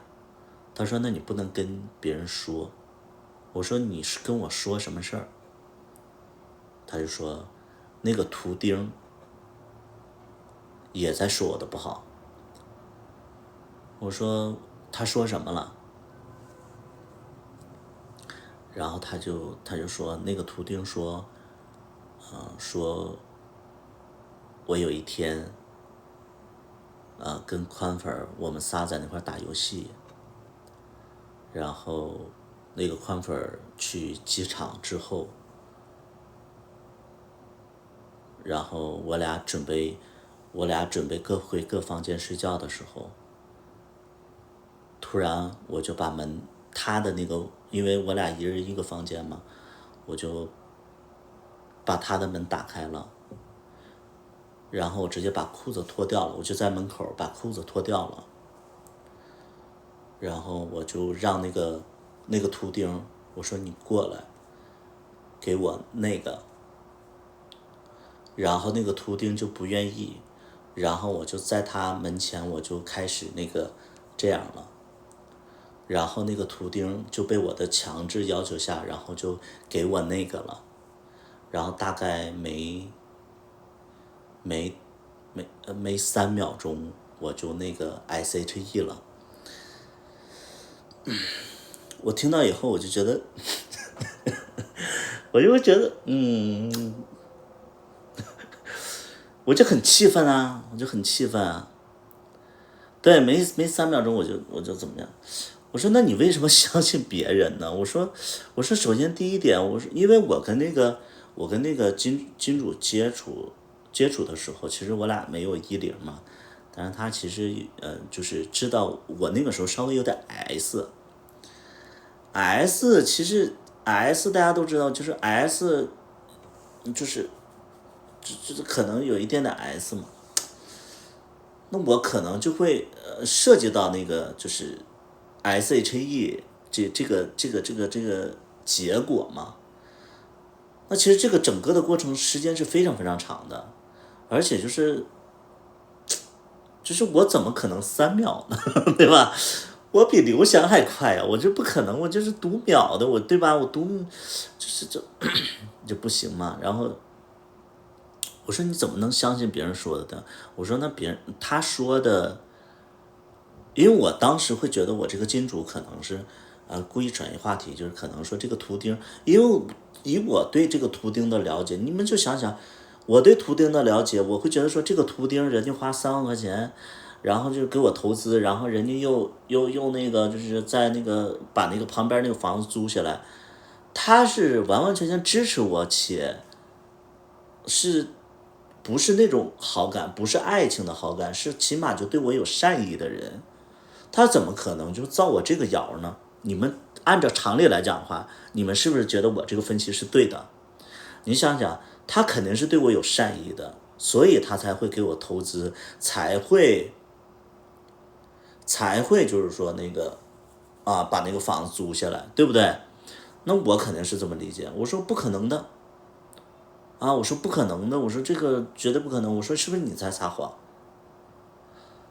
我说是不是这个金主在撒谎？他说这个金主说我没有撒谎。我说那你俩在哪聊的天？他说我有聊天记录。我说那你把聊天记录拿过来，因为我俩当时不在一个空间里边，他在那个那个时候我在北京，他在外地，然后他就把截图都发过来了。果然那个聊天的那个记录其实就是那个图钉在造我的谣。我当时真的我就不知道该说什么了。我不知道该说什么了，然后我看到以后，我就觉得怎么可能？我非常不理解。然后那个金主就告诉我说那个你别去找他对峙了，这样你就把我卖了。我说不行，我必须得问清楚。我就会觉得他为什么会做这种事儿呢？我这是横冲直撞的个性，我就直接找他，我说那个你为什么造我的谣？因为那个年纪其实就是比较横冲直撞，而且就是比较不考虑结果。我就说你为什么造我的谣？他说什么呀？我说你没跟别人造我的谣吗？他说怎么可能，图图，我怎么可能造你的谣？我现在因为他那段时间他在国外，他说我现在在国外，那个怎么可能造你的谣啊？那个图钉，他是不是一个小富二代嘛？他就在国外。我说你在国外他说对啊，他说我在那个意大利还是在哪儿？他说那个家人在这边，然后做了点小生意怎么样？我说那你为什么要造谣？然后我就把这个事儿跟他说了，我说那个你是不是跟谁谁谁说这个桥段？他说没有啊，你别听别人乱说。我说你现在还不承认吗？我说你要承认的话，这个事儿你给我道个歉。他说我根本就没说，你别听别人乱说。紧接着我就把那个金主给我发的截图就发给他了。在没发之前，他就死活就不承认他在造的谣。我把截图发过去了，他半天不说话了。他半天就不说话了。然后我说你说话。他说对不起，图图。我说第一点，我说你为什么造我的谣？我很想知道。他说他一开始其实是就是对我有好感的，就这个图钉其实是对我有好感的，但是他会发现我其实很难追。碰巧呢，他又认识那个金主了，他俩就互相认识了。然后这个金主吧，可能在我这就有的时候会说的点委屈，他就无处的那种倾诉，就跟这个图钉去倾诉了。在这个过程当中呢，这个图钉就喜欢这个金主了。然后呢，就其实我的理解就是喜欢这个金主了，但是他没这么说。他说他觉得这个金主就是爱的比较痴狂，感觉就他挺委屈的，所以就是造个谣想让他对我失望，这样就会离开我。他纯粹的就不想让这个金主这么累就造了这么个谣，想让这个金主就是就对我失望，大概是这么意思。就是你们能懂吗？就我不懂我也不懂就不懂后来对说得通，说得通，你怎么能说得通？我虽然说我听到这个理由，我都觉得我听不懂，我听不懂。关你什么事儿啊？你要说你喜欢，我还问他，我说你是不是喜欢这个金主？他说不是，就是单纯的就觉得说这个金主挺累的之类的，对，是这样的。然后那个刚才我看评论里边就有人说，就刚才我看评论里有人说那个那个为什么那个你的好就是那个同事在害你，这个同事我不说是谁其实就是我一说，其实大家应该知道是谁，但我不说是谁。是这样的，我曾经有一个直播平台，然后我们仨是签约主播，我跟他还有另外一个人是签约主播。然后我是这样，我就从头讲啊。我那个时候是一个主播，我15年10月10号，我第一次做直播，然后我就去了那个直播平台。结果第一天我直播的时候就有粉丝，然后就给我刷礼物，然后我那天我大概赚了2000多块钱，一天赚了2000块钱，因为那个金主就突然就给我刷礼物，然后就是那个平台其实都没有这么大的金主，所以我第一天直播，然后就创造了一个奇迹，因为那个时候都没有闲单价呢。然后当时我就挺意外的，而且我就是所有人都对我意外，因为我那个时候包括现在其实长得都不是特别好看的人，所以就是去了那儿，人家都不理解，就是为什么我能收到这个礼物。其实我就是在唱歌，我那个时候就是在直播上唱歌。后来呢，我就了解到这个平台，其实我看别人直播，别人直播就是因为你知道，有的同性恋吧，他看我过敏了，你们能看着吗？过敏了。有的同性恋就是他直播他就特别装嘛，就是那种玩着手机，然后那个时候都是摄像头直播，主播单身，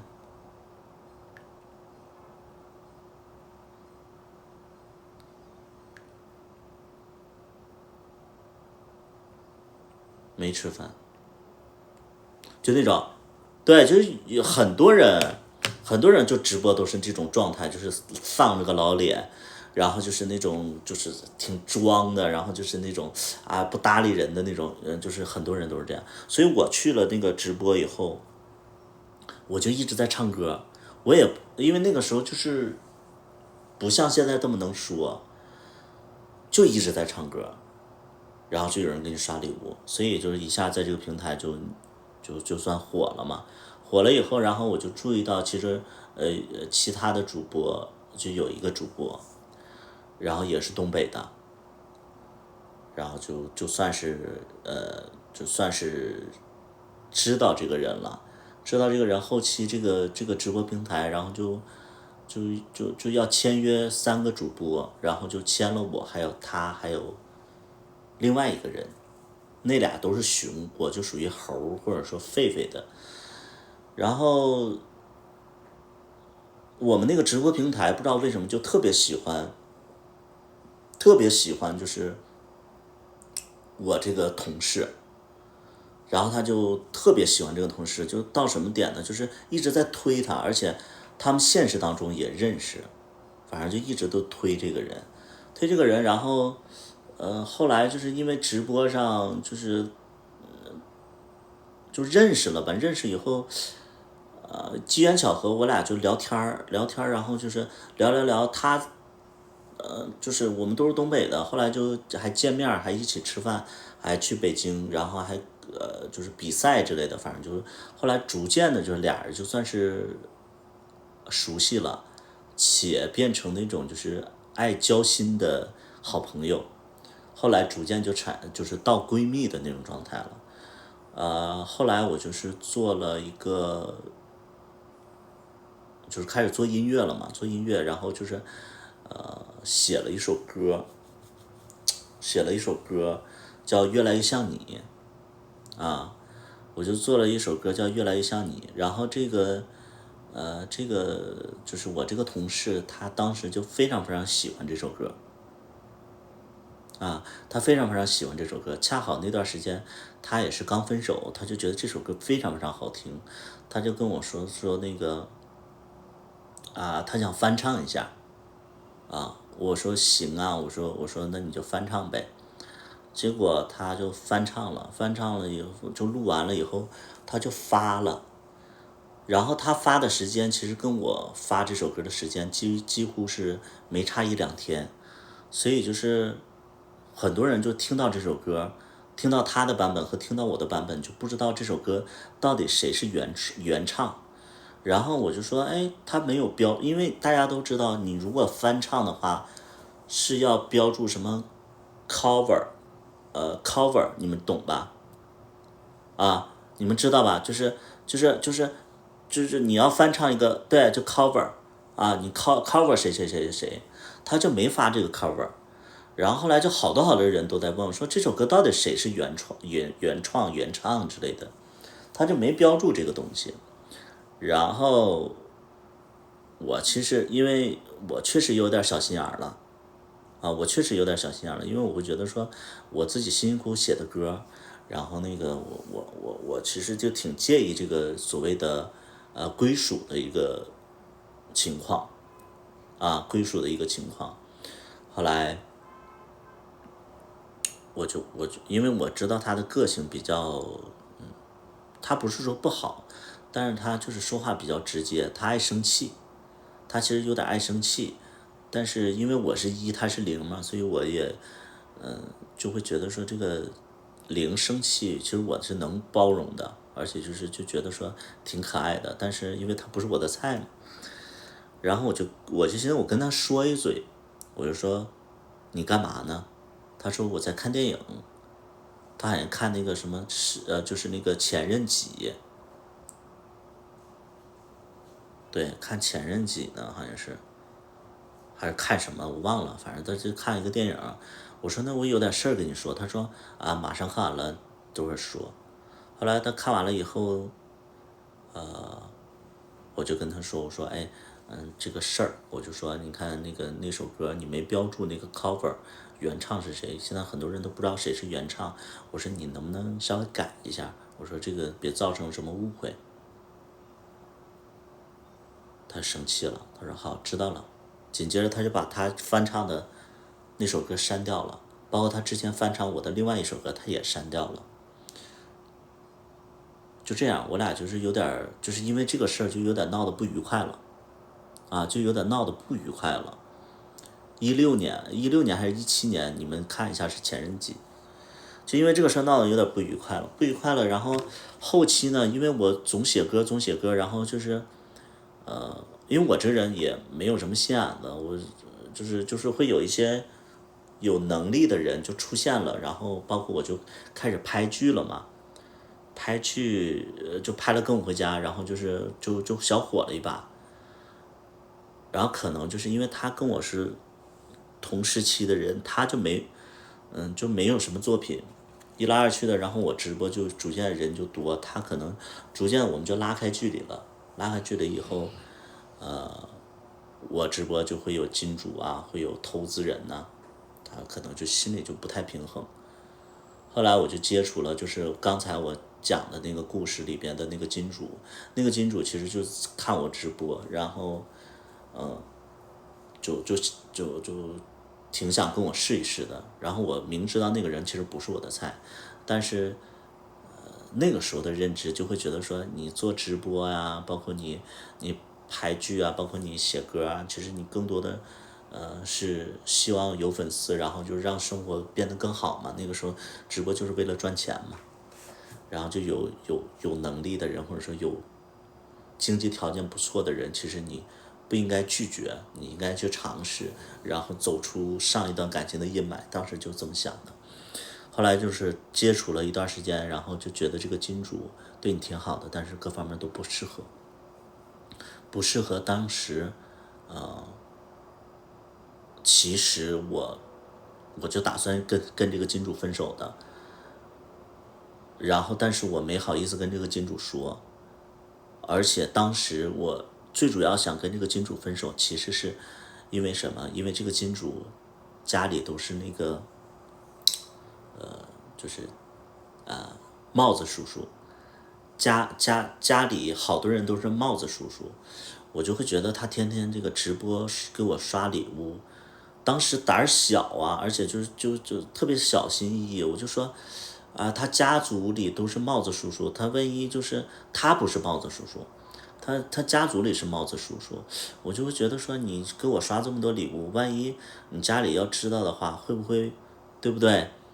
对我有什么影响，我就很想跟他分手，我就觉得说，我就找一个普普通通的人啊，就是当时胆儿小啊，咱们就是当时也直播也没刷什么礼物啊之类的，反正就胆儿小，对，不是，他比我这个金主比我年纪还大呢，但是当时就多想嘛，后来其实我就心里想跟这个金主分手了。然后当时吧，我就把这个想法跟那个直播的那个同事说了，我说我就想跟他分手。他说，哎，那个人不是对你挺好的吗？给你刷那么多礼物，然后你俩不是在接触了吗？我说确实不合适，而且最主要原因就是他给我花了一些钱，我就很怕他家里知道，到时候影响不好之类的，所以我就跟这个同事说，我说我想跟他分手。他说：“那你想好吧。”我说：“对，我得想想怎么说。”后来这个事儿没等我说呢，我这个直播的同事就跟这个金主说了，然后金主的理解就是什么呢？他想跟我分手，但是他不喜欢我，但是他不跟我说。他明明他不喜欢我，他不跟我说，然后一直在忽悠我。如果说你不喜欢，你就直说呀，你干嘛就是还不说，然后你还跟别人说你不喜欢我这件事情？对，我这个直播的同事就这么说的，但是他俩是同一个事情，同一个人物，但是我现在主要侧重的就是说，就是害我的那个算是同事，我就等于被我的同事捅了一刀，对，就是被我这个同事捅了一刀，对，是这样。你说那个主播是谁？不能说是谁，但我觉得很多人应该听出来是谁了。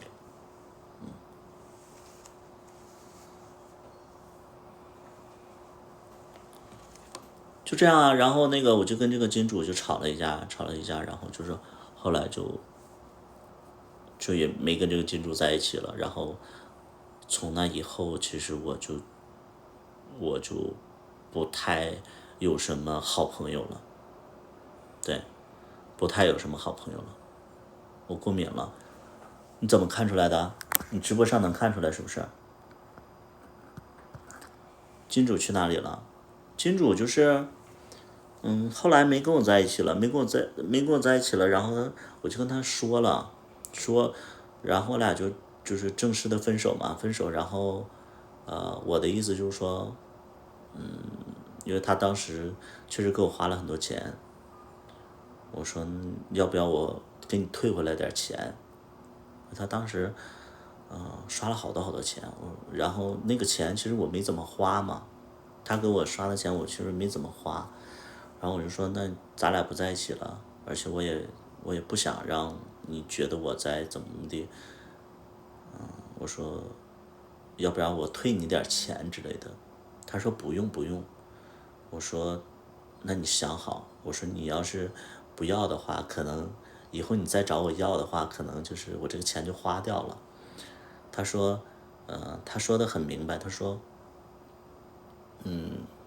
平时是给我转钱，其实是心疼我多一点，然后剩下的钱一般都是我俩共同花的，所以他不需要我给他转回去。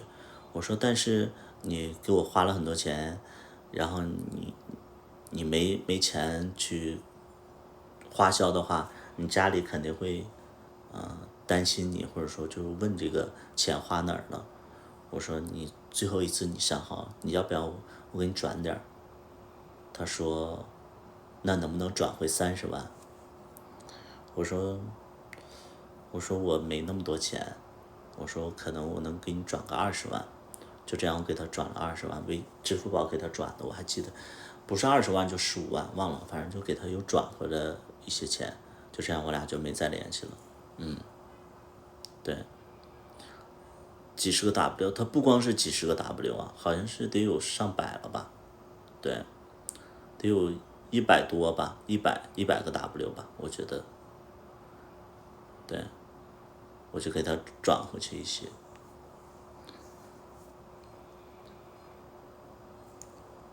你们怎么看出我过敏了？我确实过敏了，是不是？平台赚了多少？平台没赚多少吧？那个时候的100，那个时候能多少？那个时候100就是17年、16年、17年，脸红了，起印子了，能看见吗？我这是过敏了，你们能看着吗？这是过敏了。平台那个时候是抽40%还30%吧？看得到是吧？对，吃海鲜，今天吃了那个海鲜。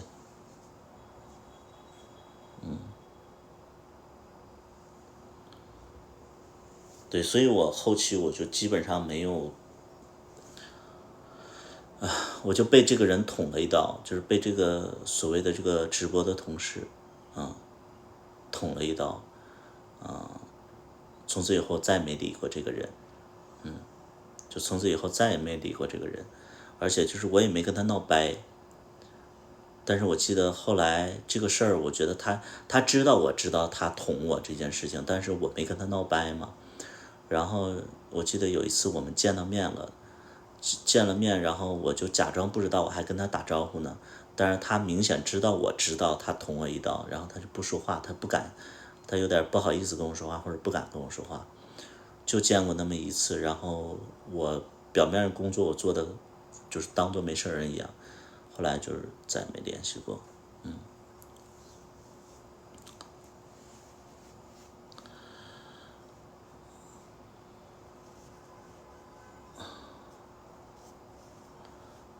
你现在都物质上的东西要求多，那好奇的问问你，你现在都物质上的东西要求多，在？那好奇问问你现在物质上的要求多吗？什么物质上的要求是指什么呀？你们的物质上的要求，我就是熟悉我的人都知道，我现在物质上算是比大多数人要好一点。物质条件，你现在还缺钱吗？我缺啊，钱肯定是不够的，钱肯定是花很快就花完的。物质条件，对物质条件，你们说是找对象是不是？你们说的是找对象是不是？眼角有零食啊，不是零食，是那个皮屑，我最近过敏。你们说找对象是不是？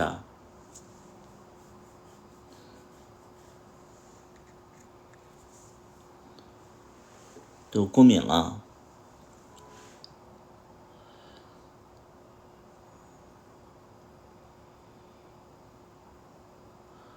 对，钱多少都不算多，钱是个好东西。对，就是我都是红的。我拍过网剧，是的，我拍过网剧。脸上没感觉吗？痒啊，确实是痒。我今天吃海鲜了，再加上我前几天那个，对，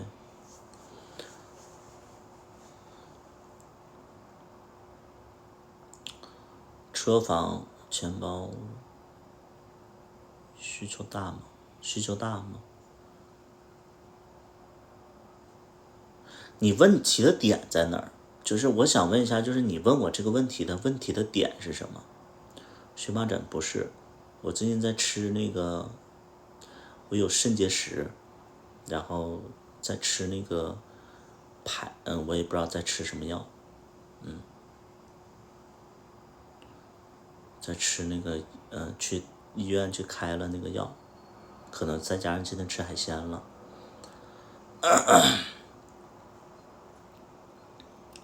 你现在还缺钱吗？对象卖车还完了吗？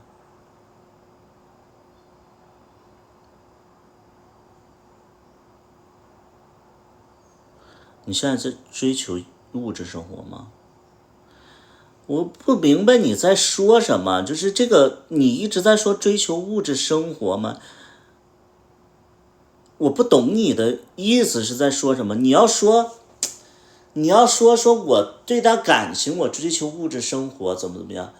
我追求物质生活吗？就是我不懂，我不明白，你知道吗？就是这个问题的点在哪儿？谁？对呀，你要说我要求别人送嘛，你要这么问也是个问题，你能明白吗？就是你们能懂吗？就是他问的这个问题，说我在追求物质生活吗？你要问说我现在还在意别人送我这些东西吗？这是个问题。他怎么能问说我在追求物质生活吗？什么意思啊？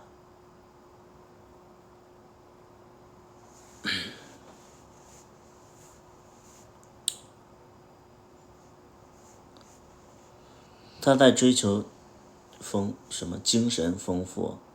对什么呀？你这就是你能不能说话？你说明白了，就是你别说对，你就把我说的那些东西重复一遍。你别说，我在意你不看我说的话。对呀，你像慕名的等待，你说这句话，我就觉得它是个问题啊。慕名的等待就是他说的话，就是你用钱能追到你吗？这就是个问题，说的非常简单明了。那个英文的那个说的，我就完全不明白你在表达什么。说的是生活金钱要求大不大？这都不是问题，你知道吗？哎呦我的妈呀！这你们问的问题就很奇怪。我就分别说一下，无论说你们想表达什么啊，就是什么用钱能不能追到我，就是我个人会觉得，首先我现在物质方面我有一些基础啊，再有呢，我喜欢小孩儿，对，我喜欢小孩儿。第三点呢，就是你们听我所有的故事都知道一点，就是有钱是追不到我的，只能说是可能某些阶段我可能会有一点点悸动，有一个什么悸动，就是想找，就是有的时候我不知道你们有没有这个经历，就是有的时候啊，会突然很累，然后就想妥协。妥协什么呢？就是妥协，就是不要去爱一个你喜欢的人，要找一个对你好的人。你们能懂吗？就是有的时候我们其实特别在一段感情里特别用了心之后，但是结果不好的时候，你就突然就想着说，再也不会谈恋爱了，我现在只找一个对我好的人就可以了。对，就是有的时候我们会这种，所以就是有的人可能恰好就在这个节骨眼儿的时候，我们就有一些开始，但是最终可能没有一个结果啊。第二点，说什么我追不追求物质生活？他妈的，我一直都是非常上进的一个人，所以你这个问题我他妈就直接回答你，我非常追求物质生活。我希望我自己非常有钱，然后就是买各种我想要的东西，我当然他妈追求了。那句话说的非常有问题，说啊你还追不追求物质生活？我他妈对自己生活是有要求的，所以我当然追求。啊，你在那哈哈哈就他妈说你呢，你这个人表达能力相当的差劲啊，你还在那哈哈哈，就有的人你说话你说不到点子上，你知不知道？你问什么你就说到点子上，你不要让别人就非常的困扰，就在理解你想表达什么，能懂吗？就是真的，我就说，有的人他说话永远说不到点子上，你是问自己还是问别人？你要是问自己的话，你还追求物质生活吧，那就代表说你有没有上进心，或者说你对自己要求严不严格。只是你要问别人说你对物质还有要求吗？别人就是给予你的物质还有要求吗？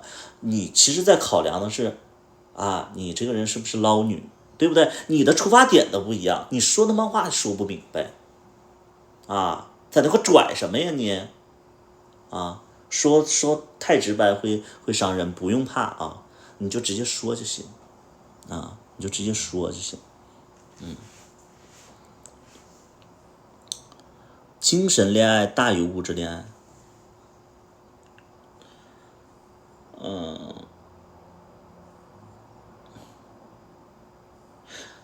不要聊什么精神恋爱、物质恋爱，就是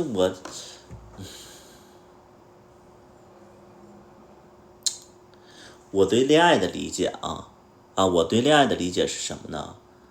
不是说什么精神上的，我就每个阶段就不一样。我说白了就是我为什么会选，我就给大家说一下我为什么选了小大夫。因为我30多岁，我现在有房有车我现在有房有车，然后30多岁，然后我又有点大男子主义，我找有钱的，他们对我好归好，但是我觉得低人一等不行。但是呢，我现在因为物质方面也缺，当然缺钱是永远不够花的。但是呢，可能现阶段来讲的话，我觉得我能给予别人一些东西，所以我更期待的就是说我找一个对象，他能够听话，然后能陪伴，然后能撒娇这样的一段感情。我没有说想通过这个小大夫，我在他精神上获取一些什么沟通，是我精神他治愈我，没有，我跟他没有什么精神层面的东西，因为他就是个小孩儿，他也不懂你的生活，没有什么精神层面的。精神层面的是什么呢？精神层面的就是应该你找个老头儿，他能懂你所有的苦楚，他能理解你所有的寂寞和那种不甘，那种就是悸动，他都能懂。你要找精神的，你就不能找老头，不能找小孩儿，小孩儿能懂个屁呀，是不是需要的情绪价值跟他妈情绪价值又有扯什么关系啊？你这个人，就这个叫英文，这个你就压根儿你就听不懂我在说什么，你就把嘴就是稍微闭上，你先听我在说什么，你先了解一下。你先了解一下，就是跟小孩子在一起，你不需要，并不需要什么精神层面的沟通。小孩子跟你完全是不同的一个阶段，他怎么能懂你呢？但是你跟老头在一起的话，他就能懂你，他就有精神上的沟通，因为老头经历过你经历的。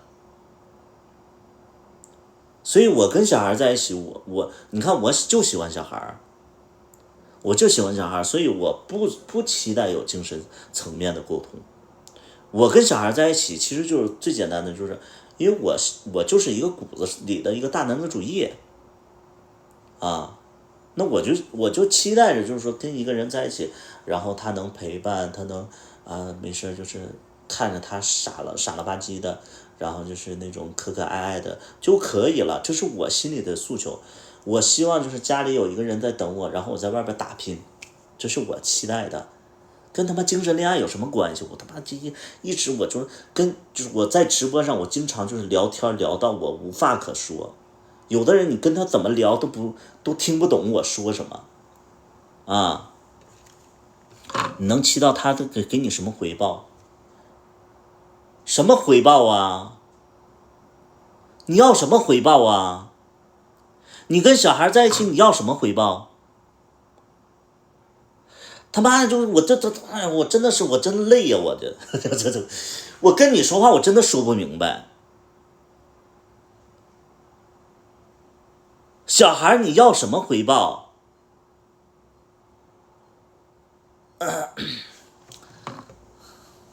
对，不如就怼人嘛。你跟小孩在一起是不需要回报的。对，你小孩子你要求什么回报呢？对，对，是这样啊。小孩子其实不是，我觉得就是有些人就感觉跟小孩子在一起很他妈打字又他妈打不明白，很累因为你不是一，能明白吗？就是不是你不是也不是说一不一，你不是奉献型的人格，这世界上都是你这种想法，那老头都抢光了，小孩子都得给我熬成老头，对不对？这个精神是就是这个世界是互补的，就是大家你需要我，我需要你，不可能大家追求的都是一样的就是你看你是一，我是零，你是0.5，我是0.5，你是主，我是奴，你是农，我是牛，它这是有需要的啊。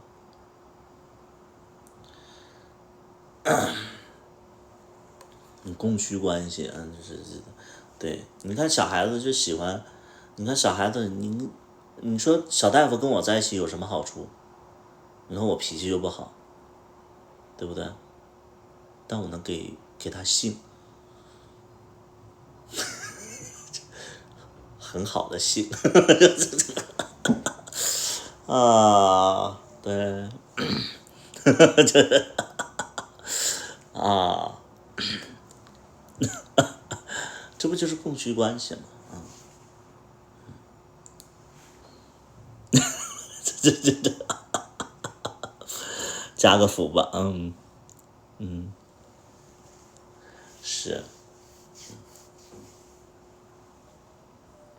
免费能听，能听就咱们，就直播间里我有的时候聊聊我就急了，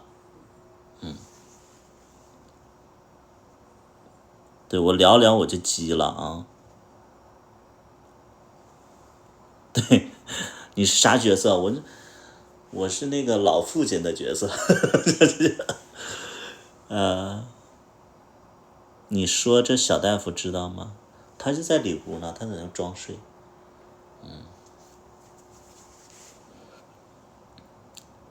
是，胳膊红了，能看着了吗？这看不出来了，好像好一点了。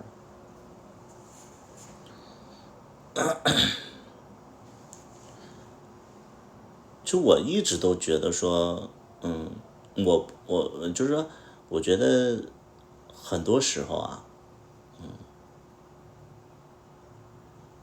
我能跟大家交心吗？我能跟大家交心吗？就是因为，我觉得现在有217人，然后现在是凌晨的马上1点了，我跟大家交心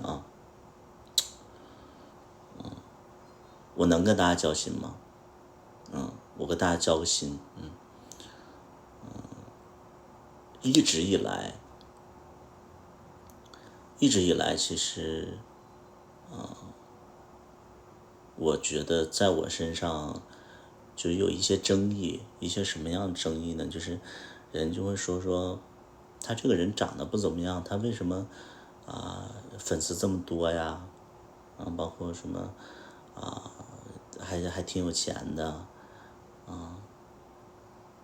然后他肯定有人就是包了他呀，或者说就是他背后有人呢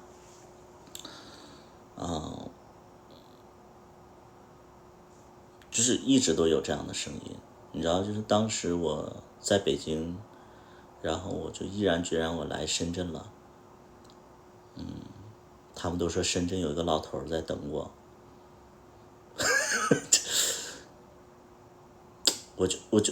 我我听到这种说法，我觉得挺无奈的。你知道，我第一次做直播的时候，然后我在那个直播里边就有人给我刷礼物，然后我就成那个直播网站里边的那个就是第一名嘛，就是收入是第一名。他们就有人传说那个网站是有人给我开的网站，所以我才能当第一名。其实主要的原因其实就是因为大家觉得是不匹配的，他们会觉得说这个人没有那个人好看呢，他为什么能得第一名？那个人怎么赚的这么少啊？总会有这样的声音。但其实我就在总结自己为什么就是你看我初中没毕业的一个学历，然后我能就是拍戏、写歌，然后做音乐，然后有很多人就是投资我，还有一种声音就是说，哎，他投资你肯定跟他睡了，你为了上位不择手段，就总有这样的声音我是会觉得说，我杜绝不了，很多人就觉得凭什么？首先我正式的回应一下，就是我不可能被别人包养，也不会就是说有一些什么为了上位就怎么地。熟悉我的人都知道我的个性就是太强了。对，我的个性就是你们都知道，我的个性特别特别的强。我这种人就是得罪人还行，你让我去讨好人，我根本就，哎呀，对，就是你就熟悉我的人都知道，我都有一部分人就是每一次看我直播，我都在骂人。对，就是我怎么可能？你说有钱人也不会找罪受吧？对，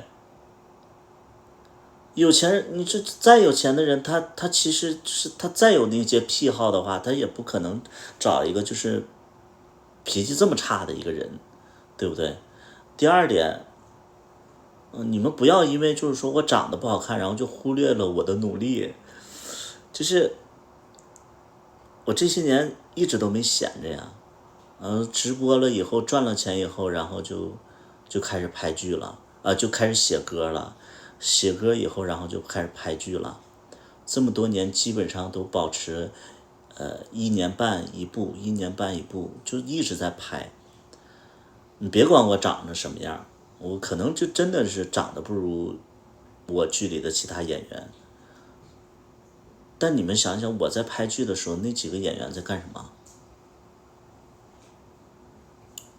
你们就想一想，就是说，你看我拍了从17年拍剧，一直拍到去年17年，一直到23年，6年的时间，我拍了将近1、2、3、4、5、6，将近6部戏嘛。6、7年的时间拍了6部嘛。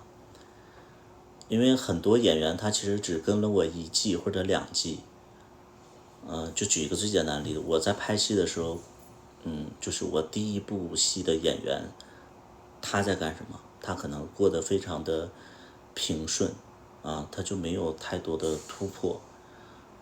你们知不知道，就是拍剧这件事情其实是非常孤独的，就是因为你什么都不懂，你从无到有的这个过程其实是很孤独的。这个开始一定是你自己熬过来的，后期大家认识你了以后，大家会知道你是拍剧的，你是写歌的，然后大家会愿意就是说，就是给你刷点礼物或者说为你去就是投个剧之类的。这前提是你一定要自己努力，然后被大家看见嘛。我不知道你们有没有见过这样的，就是我不知道你们有没有就是这么多年见到一个同性恋这么努力。我见过的只有我自己。我真的就觉得我见过的同性恋这么努力的只有我自己。就因为我知道我自己就没有休息的时间。我经常会看到一些同性恋，就是他们赚钱了，然后他们就是有好一点的对象了，他们会拿着就是这个幸运去挥霍他们可能去美国去旅个游去泰国玩一下我这么多年我都没去过泰国，我也没去过什么马尔代夫，就真是这样。对啊，就是我说实在我舍不得，而且我没那么多时间，我没那么多时间，我不是低调，是我的骨子里就是会觉得说不能这么挥霍吧，不能这么挥霍，你有什么资格？就是我不懂，就是拍剧这个东西，现在拍剧越来越单拍了，因为没有投资人，没有投资人，然后而且拍出来其实因为大家对这个剧的理解不同，你就会觉得你拍出来是一坨屎，你就会有一点点打击到自己的积极性了，你以后你就不想拍了，你的积极性越来越下降了，所以就不好拍嘛。因为其实你们能懂吗？就是我一直都是一个人，就是我做的人生的决策，包括想法，都是我自己去完成的，就是没有人，你包括我谈恋爱，没有一个谈恋爱的人会给你一些建议包括跟你一起去把这个事情完成，都是我自己。我处了这么多人对象，没有一个对象是愿意跟我一起去做这些事情的人，没有。我不是说爱不爱，是每个人的想法不一样，你没有办法要求别人跟你一起去做。包括这些演员，你看我跟罗二关系非常好，但是我们只是在工作的过程里边，我们是尽力去配合，包括我们想法沟通，这都还好。但是我们只要这个剧一拍完，我们生活里边就不会那么亲近的，因为离开这个剧组，你就有外边的世界去分散你的注意力，你就没有办法就是那么贴合在一起所以我曾经特别想跟龙二在一起，就是开个公司俩人一起就这么创造下去。没有想我对龙二其实不是说那种爱情的那种，但是我确实是有的时候我就觉得跟他在一起我很开心，因为我们在一起工作的时候真的是非常就是非常共鸣，跟他就是在一起工作非常非常的舒服，非常非常的幸福。我其实真的有想过，我说不是亲情爱情，哪怕有亲情爱情，哪怕没有，我都想跟他一起，就是在一起，可能几年、几十年，甚至一辈子，我都想。因为跟他工作的时候，我没那么孤单了。我跟他没我跟别人在一起工作，我都是非常非常孤单的。就去年我拍小茉莉的时候，我第一次找到那种就是我原来跟他工作我是不孤单的，而且我就是两个人一起在面对事情的感觉。所以就是我从2017年一直到去年，我是第一次有这种感觉。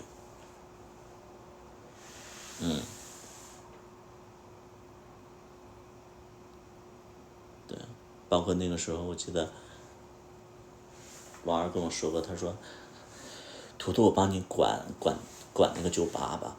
然后当时我就当真了，我能说实话吗？其实我为什么要换这个凯迪拉克，其实是给他买的。就是我这个凯迪拉克，其实因为他不在深圳，然后他当时说要跟我一起去做生意，那他就帮我管店嘛，因为当时我是开了2家酒吧，我说那你帮我管1家店吧，因为他是主动跟我说图图那个看你好累，然后也因为他跟我说过，他说就觉得我很累，而且很上进很努力的一个人，然后身边的朋友都非常认可我，然后他也非常认可我，他说看你这么累，能不能就是说帮我分担一些？我说因为他之前做过酒吧，我说那我开了2间酒吧，我有点忙不过来，我说你能不能帮我管理1家店？其实我们其实就达成初步的那种想法，就是说一起开酒吧，然后做到全国连锁的那种。然后因为他不定居在深圳，他是在中山，然后我就说那你来回跑，我说你既然要跟我一起合作，我说我起码得给你配一部车。当时我又非常喜欢凯迪拉克，然后再有呢就是我们拍戏需要一个大车，因为我这个车是6座的，它是属于那种商务车，然后我就说那我给你买一辆车吧，就这样我就买了这辆车。对，就买了这辆车，但是他不知道，我没跟他说过，因为后期没聊这个事情了又，他买了也就买了啊，买也就买了，对啊。但我确实就是短暂的那段时间，如果他能帮我，真的好，就特别特别。如果他帮我的话，我觉得我酒吧应该会做得很好。我们真的会像剧里边一样，我们就是会全国做酒吧。这个其实是，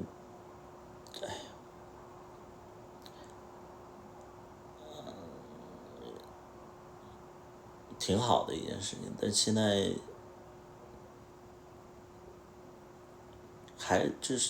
你如果一个人要做事业的话，其实你还是注定要面对孤独的。对。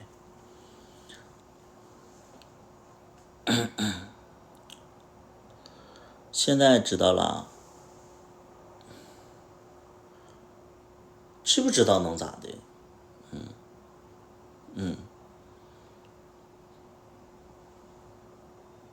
对，其实我是这么多年，其实熟悉我的人都知道，我是一个特别事业心特别强的人。我是事业心特别强的人，我喜欢做事情的那种感觉。你让我懒，其实我闲不下来的。但是因为这几年经济不好，所以我就说，那我躺平一下。跟我在一起，可能我这人就比较严肃，然后比较没有浪漫感。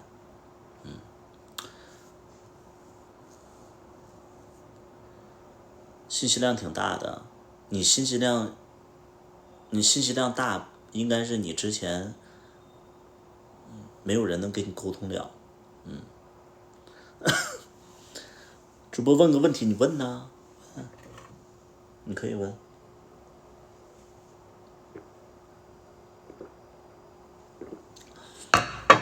你问呐。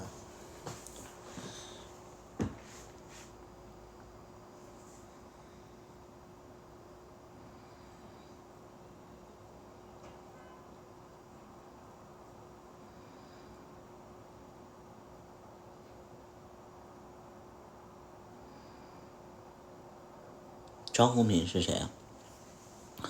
你那首《桂花香》，你认识桂花的香味吗？闻过吗？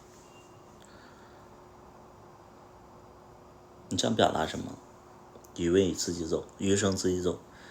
想表达什么，你就直接说你想表达的，你不要问一些奇奇怪怪的问题，是什么？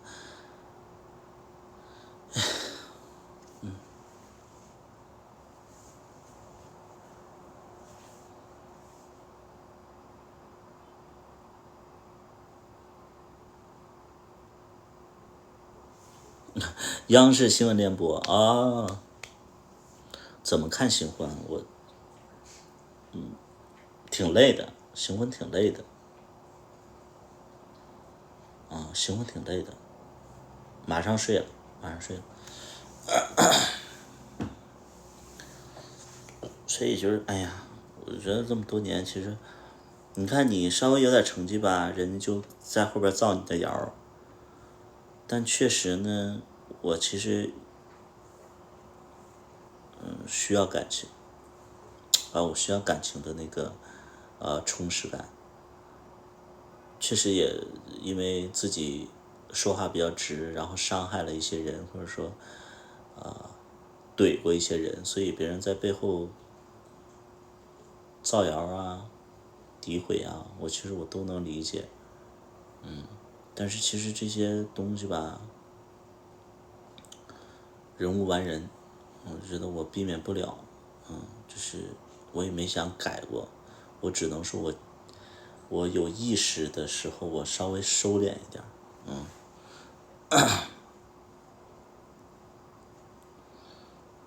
喜欢看，行呗，我们再聊花是不是啊？那你们这样呗，你们那个加个什么群什么的，你们聊一聊。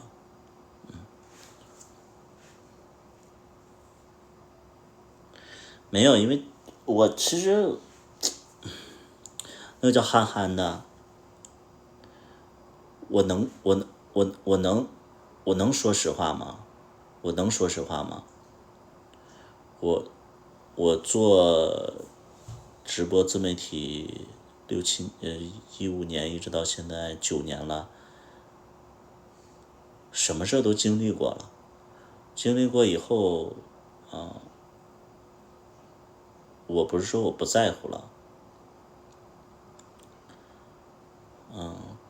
正因为在乎，所以就会从根本上杜绝这种事儿。无论说是出卖我的朋友也好，还是就是曾经支持我，但是又在背后造谣我的人也好，或者说就那些粉丝也好，包括黑粉也好，这些东西我都经历过了。最根本的办法不是说让自己不在乎，因为我们做音乐也好，做影视方面也好，写剧本也好，其实都是需要你是一个敏感的人，感性的人，所以你改变不了自己的性格，你不会不在乎。根本上怎么杜绝呢？就是少接触，就是我跟粉丝的距离就是远一点啊，什么观众啊，什么私信呐、我基本上都不回，就因为我就怕事儿多，所以我就干脆不接触了，不回了。包括你就是圈子里的这些人，我基本上都能让我去交心的人很少。我如果说跟他说了一些东西，那一定是我觉得我能说的，就是交心的是非常非常少了。对，拉开距离就是拉开距离。对，你不在乎，不可能不在乎。你骨子里就是少跟他们接触。而且就是我现在是188个人。如果说你们有在醒的，在听我这句话的，无论说以后你们听到我任何的一些谣言，或者说听到任何人说了我的一些东西，你们都可以来问我。比如说外边传我是阳痿，你就可以来问我。我告诉你，我是绑的，我是不可能，我是一天绑的啊。你就来问我，我不撒谎，我棒棒的。哎呀妈，真的。对呀，你就不用听别人在那胡说啊，对，对呀，对呀，我棒棒的，然后说什么那个说什么我做生意失败，然后欠了很多钱。我前一段时间确实是卖车了，但卖车其实是我把那个小大夫的车卖掉了。为什么把小大夫车卖掉呢？因为他不上班了，然后我就觉得他有个车，然后他每个月还还贷款，没啥用。我从根本上来讲的话，我就说，那你不上班了，你就把车卖掉，这样你每个月也不用还贷款了，这个车你也没啥用，对不对？你要是你看你不上班，每个月你还还着车贷，完了还家里还养个车，没啥用，我就让他把车卖掉了。而且你们要想一个根本的情况，是我不让他上班的。你说我一个破产的人，我一个没钱的人，我能让对象不上班，我养他吗？他骨子里还是说，对不对？你们要想这个道理，你就说什么那个，对吧？那我还是说挺厉害的，而且就是前两天我把房子也卖了，我把另外一个房子也卖了，把那个惠州的一个房子卖掉了。我觉得这个大家也，就是有我朋友圈的也知道，我也卖过了，卖掉一个房子，不是因为我没钱了，是因为我想换个房子，完了，我最近就是看上一个别墅，我就打算把其中一个房子卖掉，然后去买那个别墅。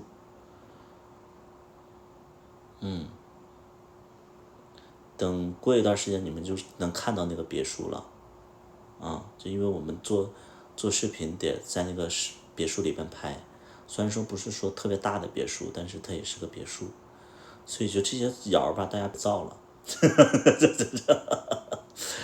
哎呀，咱不说咱多有钱，但是不是说什么要卖房子还债什么的，这个别造谣了，你这个不适合我，你知道吗？就是如果说你们看到这种消息的话，欢迎大家来问我，对对就来问我就好了。就买了一个小别墅，所以就其中的一个房子，我们就因为什么说卖房呢？因为现在房价不是下调了吗？我们虽然说卖这个房子亏钱，但是我们买那个房子，也是也是价格也低，所以就想换一下嘛，对吧？是这么个事儿别造谣了，行吗？如果是真的，你们如果说听说了一些东西，你们来问我就好了。换到哪里？换到别墅里边，是不是跟吹风也有关系？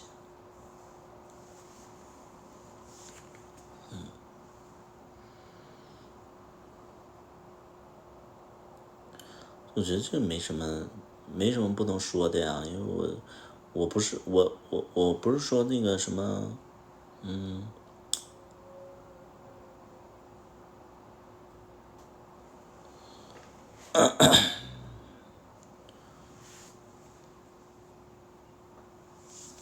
我会觉得 OK 呀，就大家知道，我不是说想告诉大家，就是说做自媒体多赚钱，我觉得做自媒体也不赚钱，但是，我确实是有一些贵人，但这些贵人，熟悉我的人都知道，有的人就会觉得说那些贵人怎么不图你什么东西就帮你啊？因为我真的这些年都在做这些相关的东西啊。你就想想，如果说我不知道你们怎么看待我这么多年做的东西，但是你知道有很多人会觉得说这是为圈子里算是发声了，做了一些贡献，所以很多人会拿我当一个比较正能量的一个人吧，所以就是会主动联系我说，哎，也想为这个圈子里做一些贡献呢，或者说，哎，如果你们拍剧不嫌弃的话，我这边有点闲钱，你们可以拿去拍。所以就是很多人是这个目的，然后包括就是可能真的有瞎了的人就会觉得我长得挺好看，恰好那段时间我跟小大夫又分了，可能这个时候就大家就有的人就想着说我就这么上进，就出点钱，然后就想跟我在一起，对不对？都有的，就是他没有什么不能说的啊，我就觉得我什么都能说，那玩意儿我就不明白一个道理啊，我就不明白一个道理，他妈有钱人喜欢我，完了我跟有钱人在一起，我过2天好日子就被别人骂了，对吧？那这个不明白呀，我不明白，我自己现在条件也不差，我找个有钱的，我怎么的我，对吧？我自己物质方面的东西也该有的我也有了，是不是？那玩意儿你们找对象就找穷人啊，月收入5万的不要，你必须得给我找2000的，我只喜欢月收入2000的，超过2000的我就不喜欢了。啊，你赚那么多钱，你是想侮辱我吗？我告诉你，这样咱俩不可能。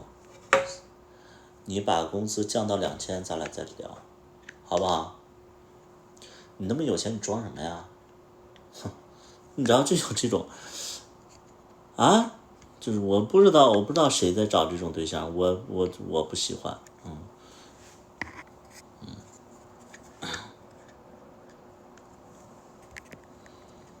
又演上了。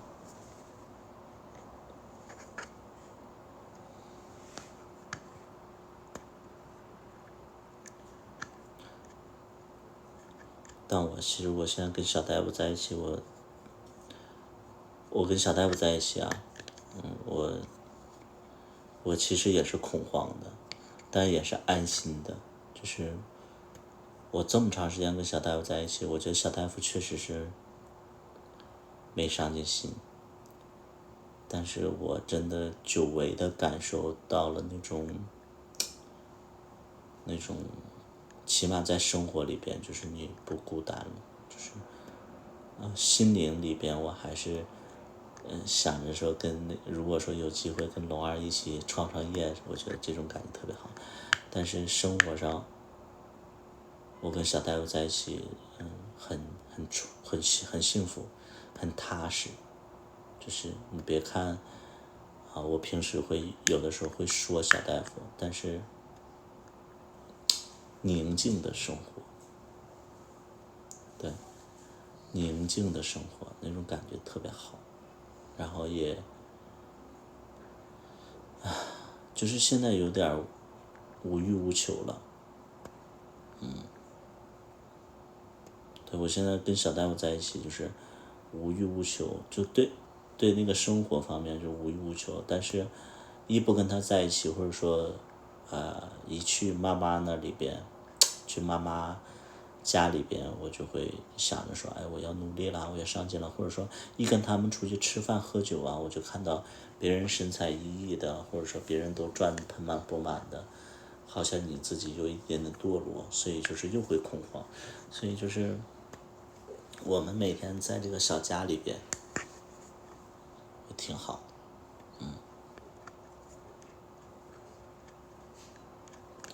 不一样的，不一样的，就是所以说我现在又幸福又恐慌，又不恐慌，又宁静。确实现在钱方面我其实是缺的，但你要说物质这一块儿，基本上该有的都有了，那钱确实是缺，而且我其实缺演员，我再跟大家交心，我能跟大家交心吗？现在194个人，我能交心吗？我能跟大家交心吗？我能跟大家交心吗？我能吗？我能跟大家交心吗？我能吗？我能吗？我可以跟大家交心吗？能啊。就是其实我挺想拍新剧的，我其实挺想拍新剧的，哪怕我自己出钱我都想拍。但现在实际的问题是什么？没有好的演员，只有龙二能符合我对演员的一个要求，其他人都达不到。拍出的东西，一是我不满意，二是我觉得观众也不瞎。但是这部戏呢，不能只有我和龙二，而且龙二生活里边会有很多的计划和变动，所以唯一稳定的就是我自己。但我不能说我一直霸着屏幕，我不可能说一直我把重要的角色或者重要的戏份都归在我自己身上，但只有我自己能接住我的戏，只有我和龙二能演出来，其他人都演不出来。我试过，不是说我们不给别人机会，为什么？就是有的时候我会觉得你们说这个演员好，我就觉得非常不好，因为我们在拍戏的时候我就知道他表现有多差了。你这个剧它不是一个人能演成的，它是至少3个人才能演成的。如果说每个演员的演技都非常的过关的话，我们拍着也爽，我就哪怕花钱自己花钱拍，我也开心。但实际的情况就是，就是合作过的人，我觉得都不行，除了龙二。没合作过的，他们没有表演经验，没有拍摄经验，也接不住戏，所以现在就卡在这儿。有很多好的剧本，就是我自己其实手里有2剧本，但是可能我这个形象和龙二的形象演不了，因为那个是年轻的一个戏份。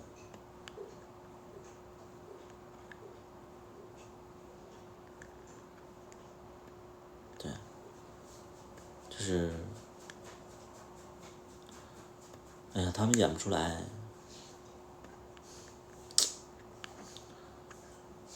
很头疼。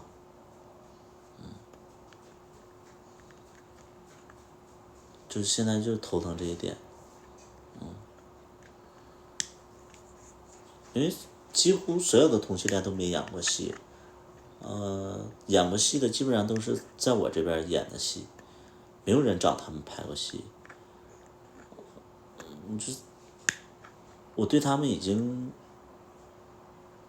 因为你们看到的是4部还是5部戏，其实我有6、7部戏，本来打算6、7部戏，但是其中有两次是因为演员不行，所以我取消拍摄了。2次是因为就是那2次是因为演员不行，我取消拍摄，我都筹备好了。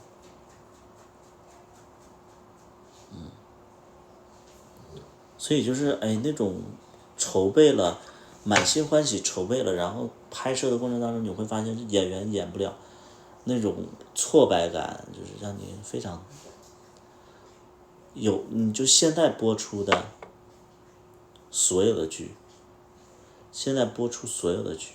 只有跟我回家的时候，因为那个时候我自己也不懂戏，所以我所有人的表演我是觉得 OK 的，但是只要后来我懂了一些，所有人的表现我都不满意。无数次我们拍摄的时候我都想放弃，我就觉得说这么好的角色，这么好的桥段，你们演不出来，我觉得哎，好无语，好无奈，好无奈，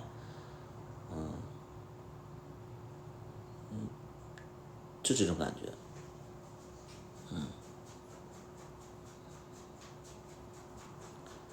为什么不能筛选一下再演呢？筛选也是没有，莫名的等待，你筛选你怎么筛选？我们其实都是有在筛选的，你筛选你也筛选不出来，没有彩排吗？那个不叫彩排，那个叫演员指导，就是当然有，他们不会演戏，都是我一遍一遍教他，就我先演，然后让他们模仿，演不出来，他们真的演不出来，那不叫彩排，那个就是演员指导。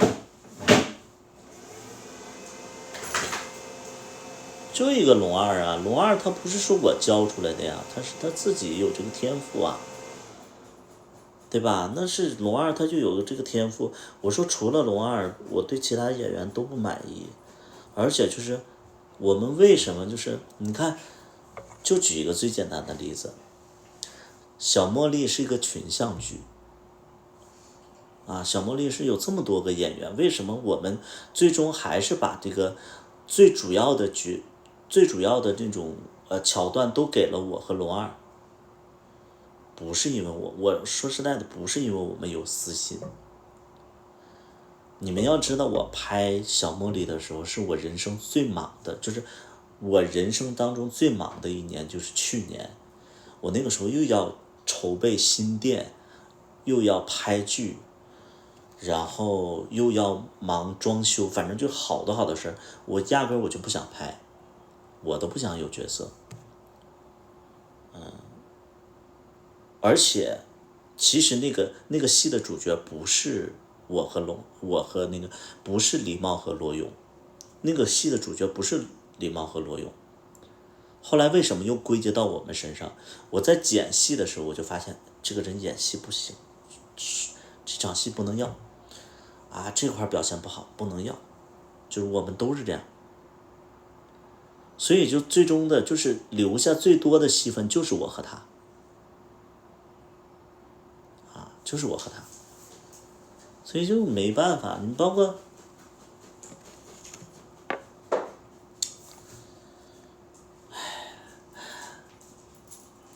小茉莉是配音，你们能听出来吧？小茉莉是配音，你们知道吧？小茉莉是配音，你们知道吧？你们知道吗？小茉莉是配音。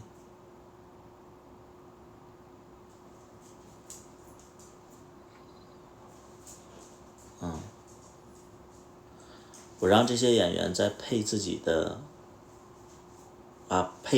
音，他们都配不明白。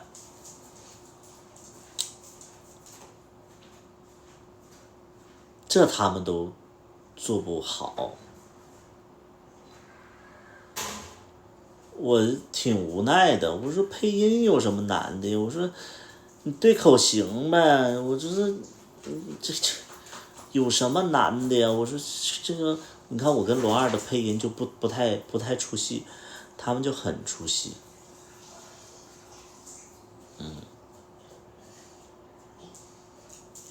我跟罗二，我反正我有可能就是先入为主还是怎么着，然后我就觉得我跟罗二的就不是那么突兀，他们配出来我就觉得说就好明显的配音。你睡着了？所以就是愁得慌，我跟他们合作，我就是挺累的，我就是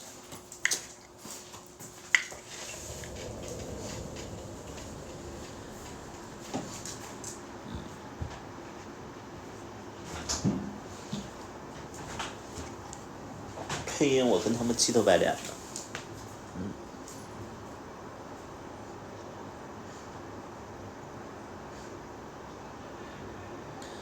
所以我真的我认可我自己花钱，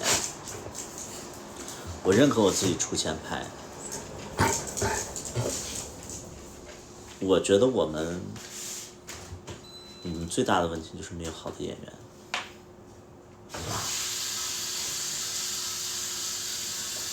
对，就是没有好的演员。拍一部戏就累的我都要累死了。为什么说龙二他那段时间他帮我就是特别轻松啊？还有我之前演戏我都是那种演好几遍他们都看不明白。然后我那段时间又非常事儿又非常多，我在片场就睡着了，然后龙二就当起导演来了，然后就给他们示范，但是他们也演不好。就是我觉得让我最宽心的是龙二体会了我那种无奈感，我就觉得啊好我不是说让龙二能帮我导好戏，其实龙二在片场能体会我那种无奈感，我就觉得不孤单了特好。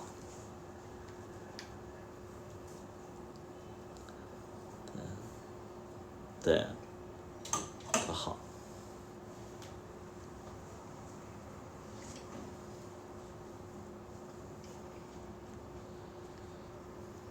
所以最主要原因就是大家没有经验。我最想要的演员就是零，就我特别想要一个特别爱演的零。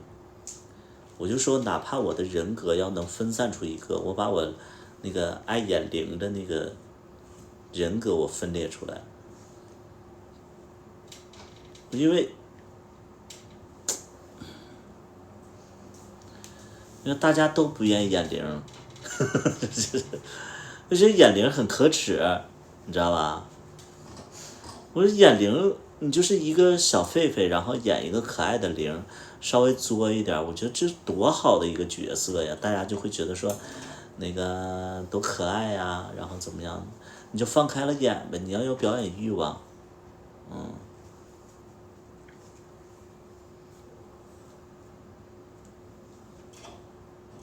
培训一下。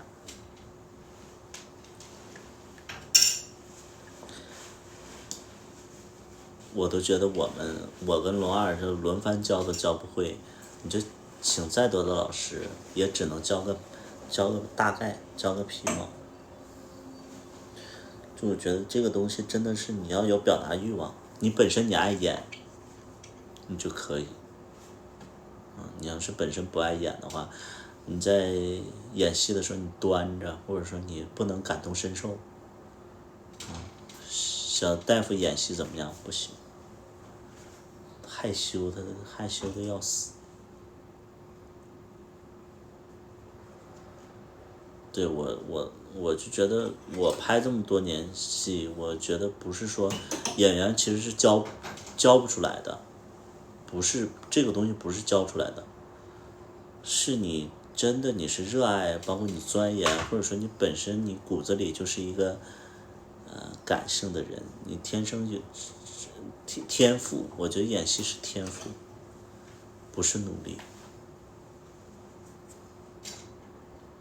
跟努力没关系，是天赋。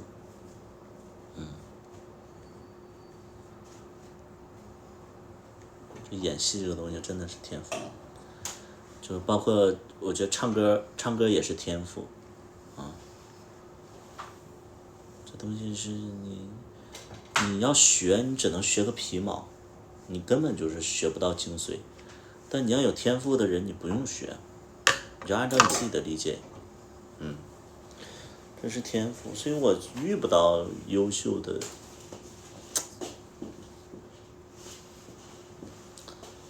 我没办法。宝儿，你过来，我看看你过没过敏。没有。你过来，我看看。你怎么吃嘛嘛香，然后身体强壮，不过敏，一点病痛都找不到你。身体健康还不好。行，你能把我熬死。反正熬死了，反正我也知道你的密码。我看啊，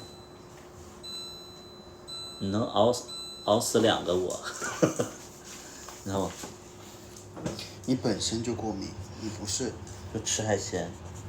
可是你过来看你肚子，你本身就是过敏，你不用看。那我这儿刚才没过敏，不是，你本身就是过敏。痒吗？不痒。但我说是不是风吹的？不是，我脸上呢？脸上有一点儿。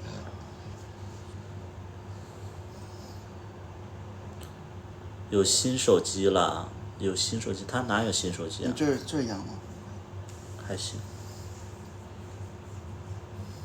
荨麻疹。荨麻疹，这是荨麻疹。但是你要痒，但你不会痒，没有就是过敏。吃螃蟹吃的？有一点，没事一会儿，喝多点水，代谢一下。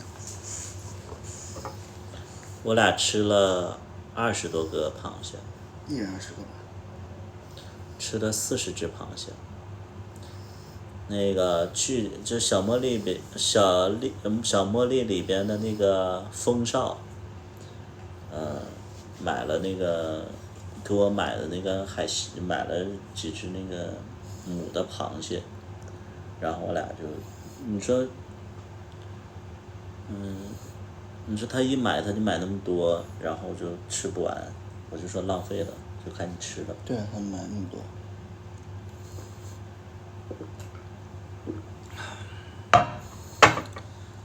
然后我寻思给大周送点儿，那你不说？能不说吗？真不说不好，还是要说的。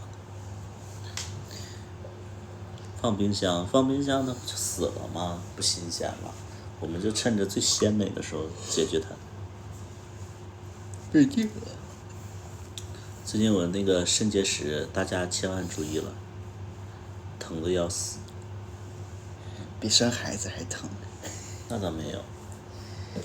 你知道人家就说，人家就说，一就是生孩子疼，二就是肾结石疼。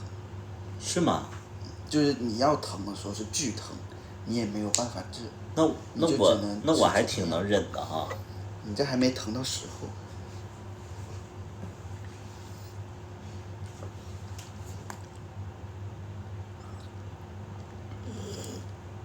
但你能感觉到我是一个特别坚韧的人啊。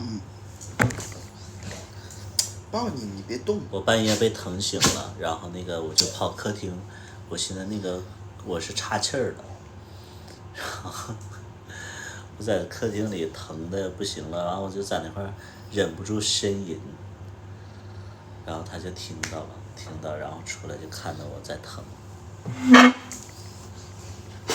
那我都不知道是结石，我不知道啊，疼了2天了。后来去医院检查，但是正常还没掉到尿管的时候，你在这其实也会疼。我是觉得还好，我没想到是结石。一开始这疼吗？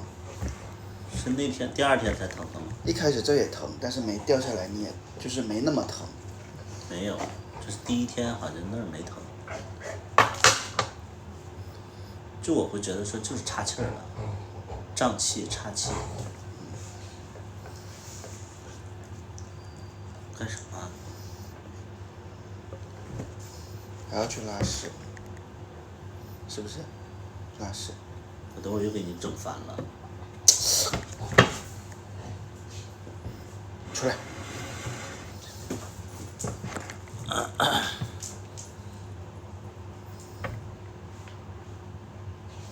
最后怎么看呢？去医院了呗。走。走啊。我也下播了，跟大家交心了。